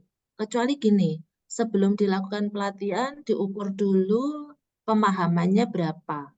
Kemudian posnya berapa. Itu mungkin bisa. Tapi kalau kemarin pre-nya nggak ada, agak susah ya ngukur pemahaman. Kecuali dirubah judulnya dan melakukan studi kualitatif. Saya mau melihat nih pengalaman atau persepsi kader kesehatan jiwa setelah mendapatkan pelatihan KPR. Tapi itu kualitatif. Mm-mm. Kalau itu Louis bisa pakai kualitatif di wawancara gitu. Jadi nggak Iya. perlu ada itunya lagi. Saya nggak tahu sih, kalau menurut saya sih harusnya boleh ya, harusnya kualitatif itu, tapi ya nggak tahu karena di FK aja sudah mulai banyak yang kualitatif. Itu akan lebih meaningful daripada kalau pengaruh ya. Kalau pengaruh itu kan gini, prepostnya harus diukur deh. Instrumennya apa? Kemarin sudah disiapkan nggak instrumen untuk melihat pemahaman? Pemahaman itu aspek kognitif atau apa sampai Iya. afektif? Sampai Kalau afektif. Kalau pemahaman menurut saya sampai afektif deh. Karena kalau pengetahuan kognitif iya, tapi kalau pemahaman itu lebih dari kognitif harusnya. iya, Nurse. Dan saya juga dapat dari jurnal kemarin itu terkait ini sih, Nurse. Instrumen yang digunakan itu kayak seperti kayak ini berbasis skenario, terus juga berbasis bukti secara langsung, sama jadi mix research gitu loh, Nurse. Kalau Mix saya method nemuinnya. ya. Ya, jadi saya pengen nambahin di sini sebenarnya. Tapi apakah itu memungkinkan, Nurse, nantinya di sini? Jangan deh, kalau mix method keberatan deh. Berat nanti kalau S1. Berarti kalau misalnya dari yang judul saya ambil, sekiranya kalau ini mungkin efektifnya lebih ke apa ya, Nurse? Instrumennya nanti. Kalau instrumen, kalau ini sudah dikerjakan pelatihannya kan nggak bisa. Karena pre-nya kita nggak dapat deh. Tapi kalau mau kualitatif masih dapat deh. Misalnya tadi ya, apa namanya, eksplorasi persepsi kader kesehatan jiwa setelah tentang apa nih? Tentang apa? Kemarin KPR-nya tentang apa? Tentang bunuh diri sih, Nurse. Ya udah berarti nanti mungkin akan lebih baik kalau gitu. Eksplorasi persepsi kader kesehatan jiwa tentang penanggulangan bunuh diri setelah mengikuti pelatihan KPR. Tapi itu kualitatif, Nurse. Iya, itu kualitatif itu. Heeh. Nah, itu, tapi kalau dari yang kemarin kan harus kuantitatif gitu kan, Nurse. Itu Mm-mm. Saya nggak tahu ya. Coba tanya Bu Pintari ya, boleh nggak sih kualitatif? Karena sebenarnya tidak ada batasan ya kualitatif dan kuantitatif. Gitu ya. Yang penting Louis mau belajar nih cara wawancaranya gitu. Yang penting itu sih. kalau misalkan ini, Nas, kan KPR itu ada dua ya, Nas. Satu saya nemuin KPR Pathfinder kalau nggak salah. Itu dari jurnal internasional, di mana KPR Pathfinder ini lebih nekenin, kalau KPR sebelumnya kan emang efektif, Nas, tapi nggak berjangka, nggak berkelanjutan gitu. Tapi KPR Pathfinder ini telah diteliti, tapi selalu berkelanjutan gitu. Apakah itu bisa dipakai KPR Pathfinder-nya untuk di desa ini? Jadi nanti ya, mungkin instrumennya juga pakai dari jurnal KPR Pathfinder itu. Ini deh, kalau mau pakai KPR nggak apa-apa sih. Cuma ya tadi dirancangnya misalnya mau gini ya, pengaruh pelatihan KPR X gitu ya, dalam meningkatkan pemahaman kader kesehatan jiwa tentang penanggulangan bunuh diri di masyarakat gitu ya. Itu monggo sih. Cuma nanti kan yang melakukan pelatihan tetap Louis ya. Harus dilakukan pelatihan. Jadi pre-nya nanti diukur, post-nya nanti diukur. Mm-mm. Ya, Nurse. Mungkin sekiranya saya izin minta ini sih, Nurse, kayak masukan buat misalkan dari judul yang saya buat ini sekiranya bisa dikuantitatifkan, itu redaksinya yang perlu apa aja, Nurse? ini bisa kuantitatif, tapi harus dilakukan ulang. Bukan dilakukan ulang ya, atau dilakukan pada kader yang belum pelatihan. Kalau sudah pelatihan kan susah, Dek. Ini sudah benar sebenarnya pengaruh pelatihan KPR dalam meningkatkan pemahaman kader kesehatan jiwa tentang penanggulangan bunuh diri di masyarakat, misalnya gitu. Itu aja ditambahin itu, desa Adi Mulyana dibuang, ditambahin dengan penanggulangan bunuh diri di masyarakat gitu. Cuma ya nanti melakukan pada kader yang lain. Jadi dia dilatih, diukur sebelumnya dan diukur setelahnya. Gitu. Ya, berarti diganti redaksi itu aja yang di belakangnya gitu, masyarakat. Dan itu pun nanti jadinya bisa ke kuantitatif ya, Nas. Takutnya Betul, kualitatif. boleh, iya. Oke, nah soalnya kemarin saya juga bingung sih, Nas, dari persepsi payung penelitian itu apakah dari dosen itu mengganti, kita itu mencarinya tuh ganti variabelnya doang, atau mungkin kita juga mencari secara umum sih, Nas, kalau penelitian dosen seperti itu. Payungnya dengan siapa sih ini? Bu Reva? Bu Lili, Nas Lili, Nas. Oh, Bu Lili. Kalau saya sih biasanya ya, ini pengalaman kalau saya apa namanya dengan payung penelitian biasanya sudah saya bagi variabelnya gitu. Variabelnya ini ya, Dik ya, gitu. Nanti adik tinggal melengkapinya gitu. Cuma ini yang mungkin perlu disampaikan ke Bu Lili ya, kira-kira yang mau dicari apa gitu. Sebaiknya begitu sih berarti kalau harus payung. masuk dulu ya. Karena saya takutnya ini yang mau dilihat apanya ya, kan nggak di pre-nya saja diukur nggak, kalau nggak diukur kan nggak bisa gitu. Karena bicaranya tentang peningkatan, apakah dalam meningkatkan bisa nggak terjadi peningkatan. Peningkatan itu kan pre-nya harus diukur, apa namanya posnya harus diukur. Tapi kan ini sudah done, yang sudah selesai gitu. Nah, itu yang mungkin agak-agak repot. Kecuali kalau kemarin diukur ada instrumen untuk mengukur pemahaman. Pemahaman itu pengukurannya ya tentu harus ada aspek kognitif dan afektifnya. Kalau itu sudah dikerjakan, sudah ada hasilnya, mungkin yang dimaksud oleh Louis ya tinggal menuliskan di dalam proposal aja gitu. Tapi itu tadi yang harus dipertimbangkan ya. Jadi nggak apa-apa. Ini sepertinya sudah sih, Nas, kalau kayak yang tadi soal pengukuran itu. Coba dicek ya, apakah itu untuk pemahaman, untuk meningkatkan pemahaman atau untuk apa? Gitu. Ya. Ya, Nas. Nanti saya coba konsultasikan juga. Soalnya Nas Lili juga masih umroh katanya. Iya, oke, siap. Oke, Nas. Matur suwun. Oh ya, Nas, saya mau izin lagi buat latar belakang itu. Berarti kalau outline dari saya itu kayak saya kan menjelaskan yang pertama epidemiologi dari data WHO, Kemenkes, Jatim ataupun dari desa tersebut. Dan setelah itu kenapa? Coba diturunkan deh. Udah nulis nggak?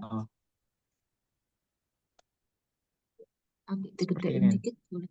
Ada bisa digedein dikit nggak, Dik?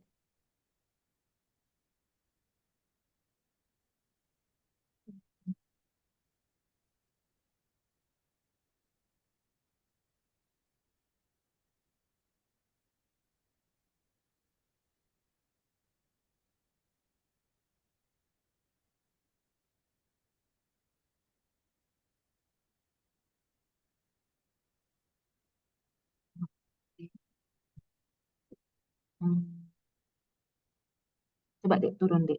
Ini kan ngomongin tentang prevalensi bunuh diri ya. Iya. Pencegahan.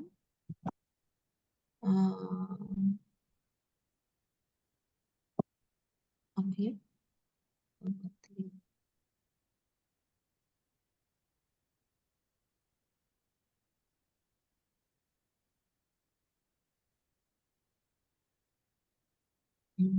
Nyambung ke ininya gimana ya, Dek? Ya, ke kadernya ya, Dek? Nah, itu di kadernya itu kan salah saya ambil penelitian itu KPR ini kan biasanya digunakan itu sama Naskes 2 ya, Nas. Jadi kayak pengen itu berbasis komunitas gitu. Jadinya saya pengen menghadirkan KPR ini gak hanya di tenaga kesehatan aja ataupun ahli-ahli profesional, tapi lebih baik untuk beban itu diberikan juga kepada komunitas agar nggak capek juga dari tenaga kesehatannya kan, Mas. Jadi peran kader di sini untuk KPR-nya itu ya nanti membantu seperti pelatihan KPR dari question, persuade, refer gitu di desa tersebut. Nah, iya, saya paham itu. Cuma maksud saya nyambungin ke ini loh, Dek. Kenapa kader yang diberdayakan untuk ngurusin yang remaja? Karena remaja ini kan lebih banyak hidupnya di sekolah. Oh, kalau di sini sebelumnya ada 2 itu sih, Nars. Jadi ibu rumah tangga sama remaja kan, Nars. Jadi saya pilihnya salah satu aja yang pas pernah diteliti di sini. Dan ibu-ibu kan cenderung apa ya, Nars? Katanya kalau di pelitian sebelumnya tuh lebih menghabiskan waktu lebih banyak gitu, Nars, dari ini. Soalnya kalau sore biasanya nggak di rumah atau di mana lagi melakukan pekerjaan. Iya, jadi gini Dek. Jadi yang pertama itu harus cerita dulu tentang masalah bunuh diri di situ itu apa. Jadi harus spesifik langsung aja prevalensi bunuh diri pada ibu atau pada remaja gitu. Nah, kenapa kok kemudian intervensi ini yang dipilih adalah pada kader. Padahal remaja ini kan mungkin hampir 70% kegiatannya ada di sekolah gitu. Nah, nanti matchingnya kegiatan itu dengan si remaja itu seperti apa? Kecuali kalau misalnya pada wanita ya, apa namanya yang memang ibu rumah tangga. Nah, itu akan beda lagi. Tapi apakah prevalensinya pada bunuh diri pada ibu dengan wanita di ibu rumah tangga itu banyak gitu terkait dengan suicide. Itu bunuh dirinya apakah banyak? Itu yang juga harus menjadi pertimbangan ya. Jadi supaya nanti nggak bingung deh ketika pengambilan data. Jadi kenapa kok harus ada kader, kenapa kader gitu yang dijustifikasi itu harus clear ya. Kemudian kader ini nanti seperti apa mekanismenya? Kan dilatih mekanismenya kepada remajanya itu seperti apa? Apakah dia akan melakukannya pagi, siang, atau malam, atau seperti apa nanti? Karena kan ya saya bayangin aja deh, kalau misalnya remaja ini, contoh remaja aja yang saya ambil ya. Remaja itu sekolah sampai jam 3 rata-rata sekarang. Kadang-kadang kalau mereka harus ekstrakurikuler jam 5 baru pulang. Belum mereka yang harus les dan lain sebagainya. Yang mungkin sebenarnya justru mereka lebih banyak ininya di apa namanya waktunya dengan masyarakat sekitar itu malah sangat sedikit gitu. Bayangan saya kalau di komunitas justru peran orang tua yang paling penting ya untuk apa dengan waktu yang minimal, tapi apa yang bisa dilakukan oleh orang tua gitu. Tapi kalau ini kan kader ya, saya agak-agak susah membayangkan korelasinya nanti dengan remaja. Tapi kalau misalnya dengan ibu rumah tangga, oke, ibu rumah tangga aja di masyarakat, kader sangat penting sekali karena mereka yang sangat dekat dengan ibu rumah tangga. Cuma menjadi pertanyaan, berapa sih prevalensi ibu rumah tangga yang gitu, bunuh diri gitu? Itu deh sebenarnya. Ini yang dari tadi saya mikir nih, ininya kemana ya ini hubungannya gitu. Itu yang harus dipertimbangkan deh. Nanti kalau enggak agak susah ya korelasinya. Oke, Nars. Nanti kalau misalnya atau gini aja deh, Luis bikin kayak paragraf 1 mau ngomong apa, paragraf 2 mau ngomong apa gitu. Nanti saya mungkin kasih coret-coretan ya, apa namanya di ininya. Saya coba untuk membaca beberapa ya adik-adik sekalian. Nanti kalau saya kembalikan itu silakan dibaca untuk semuanya ya. Tolong di-share ke teman-teman yang lainnya supaya teman-teman punya insight ya. Oh, harus nulisnya seperti ini gitu. Jadi mungkin model penulisannya akan sama nanti deh. Ya, yang saya agak belum bisa menghubungkan itu Mas Luis ya. Nanti mungkin bolehlah nanti kapan-kapan diskusi sama Bu Yeni deh ya. Iya, nanti saya lebih ini sih, Nas, nanti sama Nas Yeni buat Oke, diskusi lebih siap. lanjut. Oke, Terima kasih, Nas boleh. Yeni. Sami-sami Mbak Dina, jika ada gap apa ini? Bentar, saya baca dulu. Dina, jika ada gap penelitian saya analisis terdapat perbedaan hasil dari penelitian apa bisa diangkat dengan sedikit modifikasi variabel. Pokoknya kalau ada antara penelitian 1 dan 2 beda, itu kan gap deh. Jadi kalau gap itu boleh diangkat sebagai riset ya, Mbak Dina. Apakah? Nah iya betul di kalimat penyusunan kalimat ya, kalimat di dalam paragraf. Nanti saya diingetin ya, saya coba dulu. Saya itu dulu pernah membuat kayak apa ya, strategi membuat kalimat gitu ya, kalimat. Jadi kalimat di proposal itu harus sebaiknya SPOK, Dek, subjek predikat objek. Jangan, jadi kalau misalnya ada kalimat pasif, aktifkan deh misalnya. Kayak tadi saya contohkan ya, jangan penyakit kronis menjadi penyebab, itu kan pasif ya. Tapi kita aktifkan menjadi penyebab kecemasan dibagi menjadi dua, apa dengan apa. Penyebab fisik di antaranya adalah bla bla bla bla bla bla. Itu akan lebih meaningful daripada yang pasif, dan biasanya kalimatnya jadi nggak berbelit-belit gitu ya. Ini ada pertanyaan ya, karena buka paragraf boleh nggak kalimatnya definitif dan lain sebagainya. Sebenarnya pakainya SPOK dan kalimat aktif ya. Kalimat yang kata yang penghubung dilarang ada di awal kalimat. Itu prinsip penulisannya. Untuk penelitian tadi karena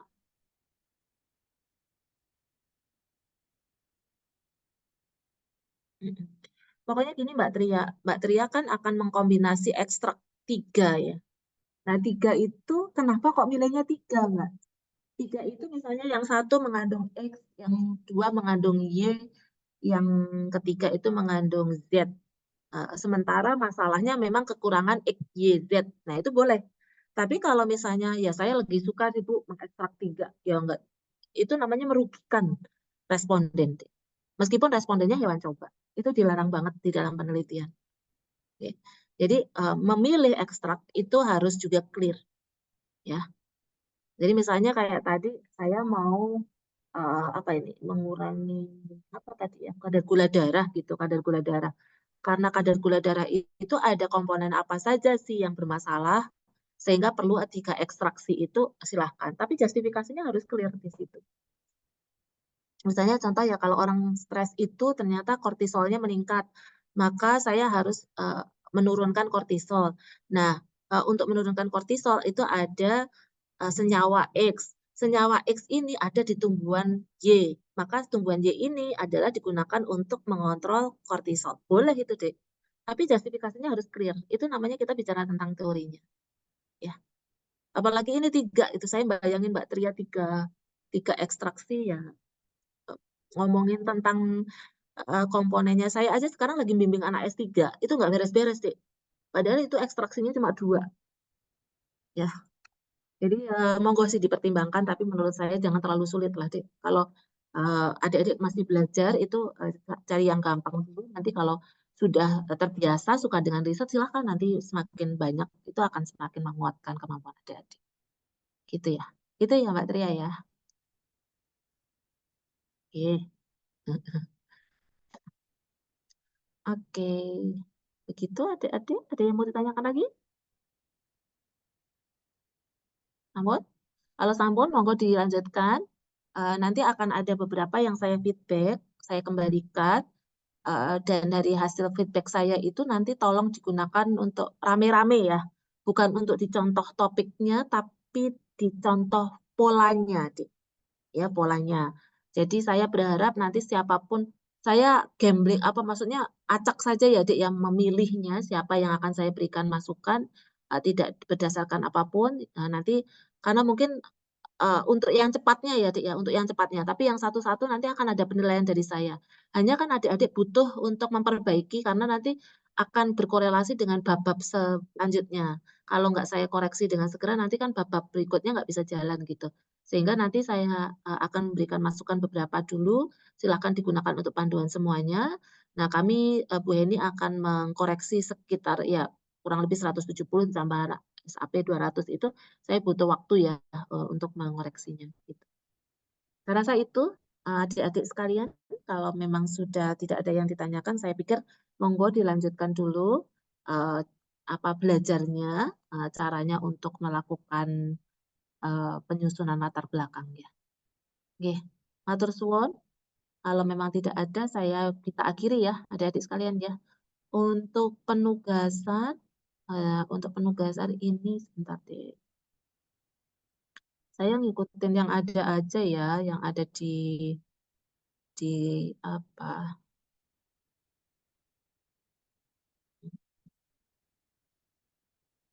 di tempatnya Bu Lili.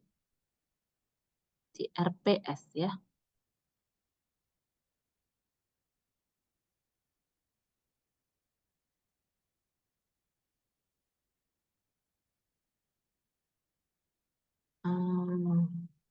Nanti saya sambil diingatin deh. Ini untuk topik ketiga. Topik ketiga kita belajar tentang menyusun latar belakang, rumusan sampai dengan manfaat, nggih. Ini berarti yang presentasi belum semuanya, tapi nanti saya berharap kita kalau ada waktu lagi mungkin saya minta beberapa untuk bisa menyampaikan nggih presentasinya.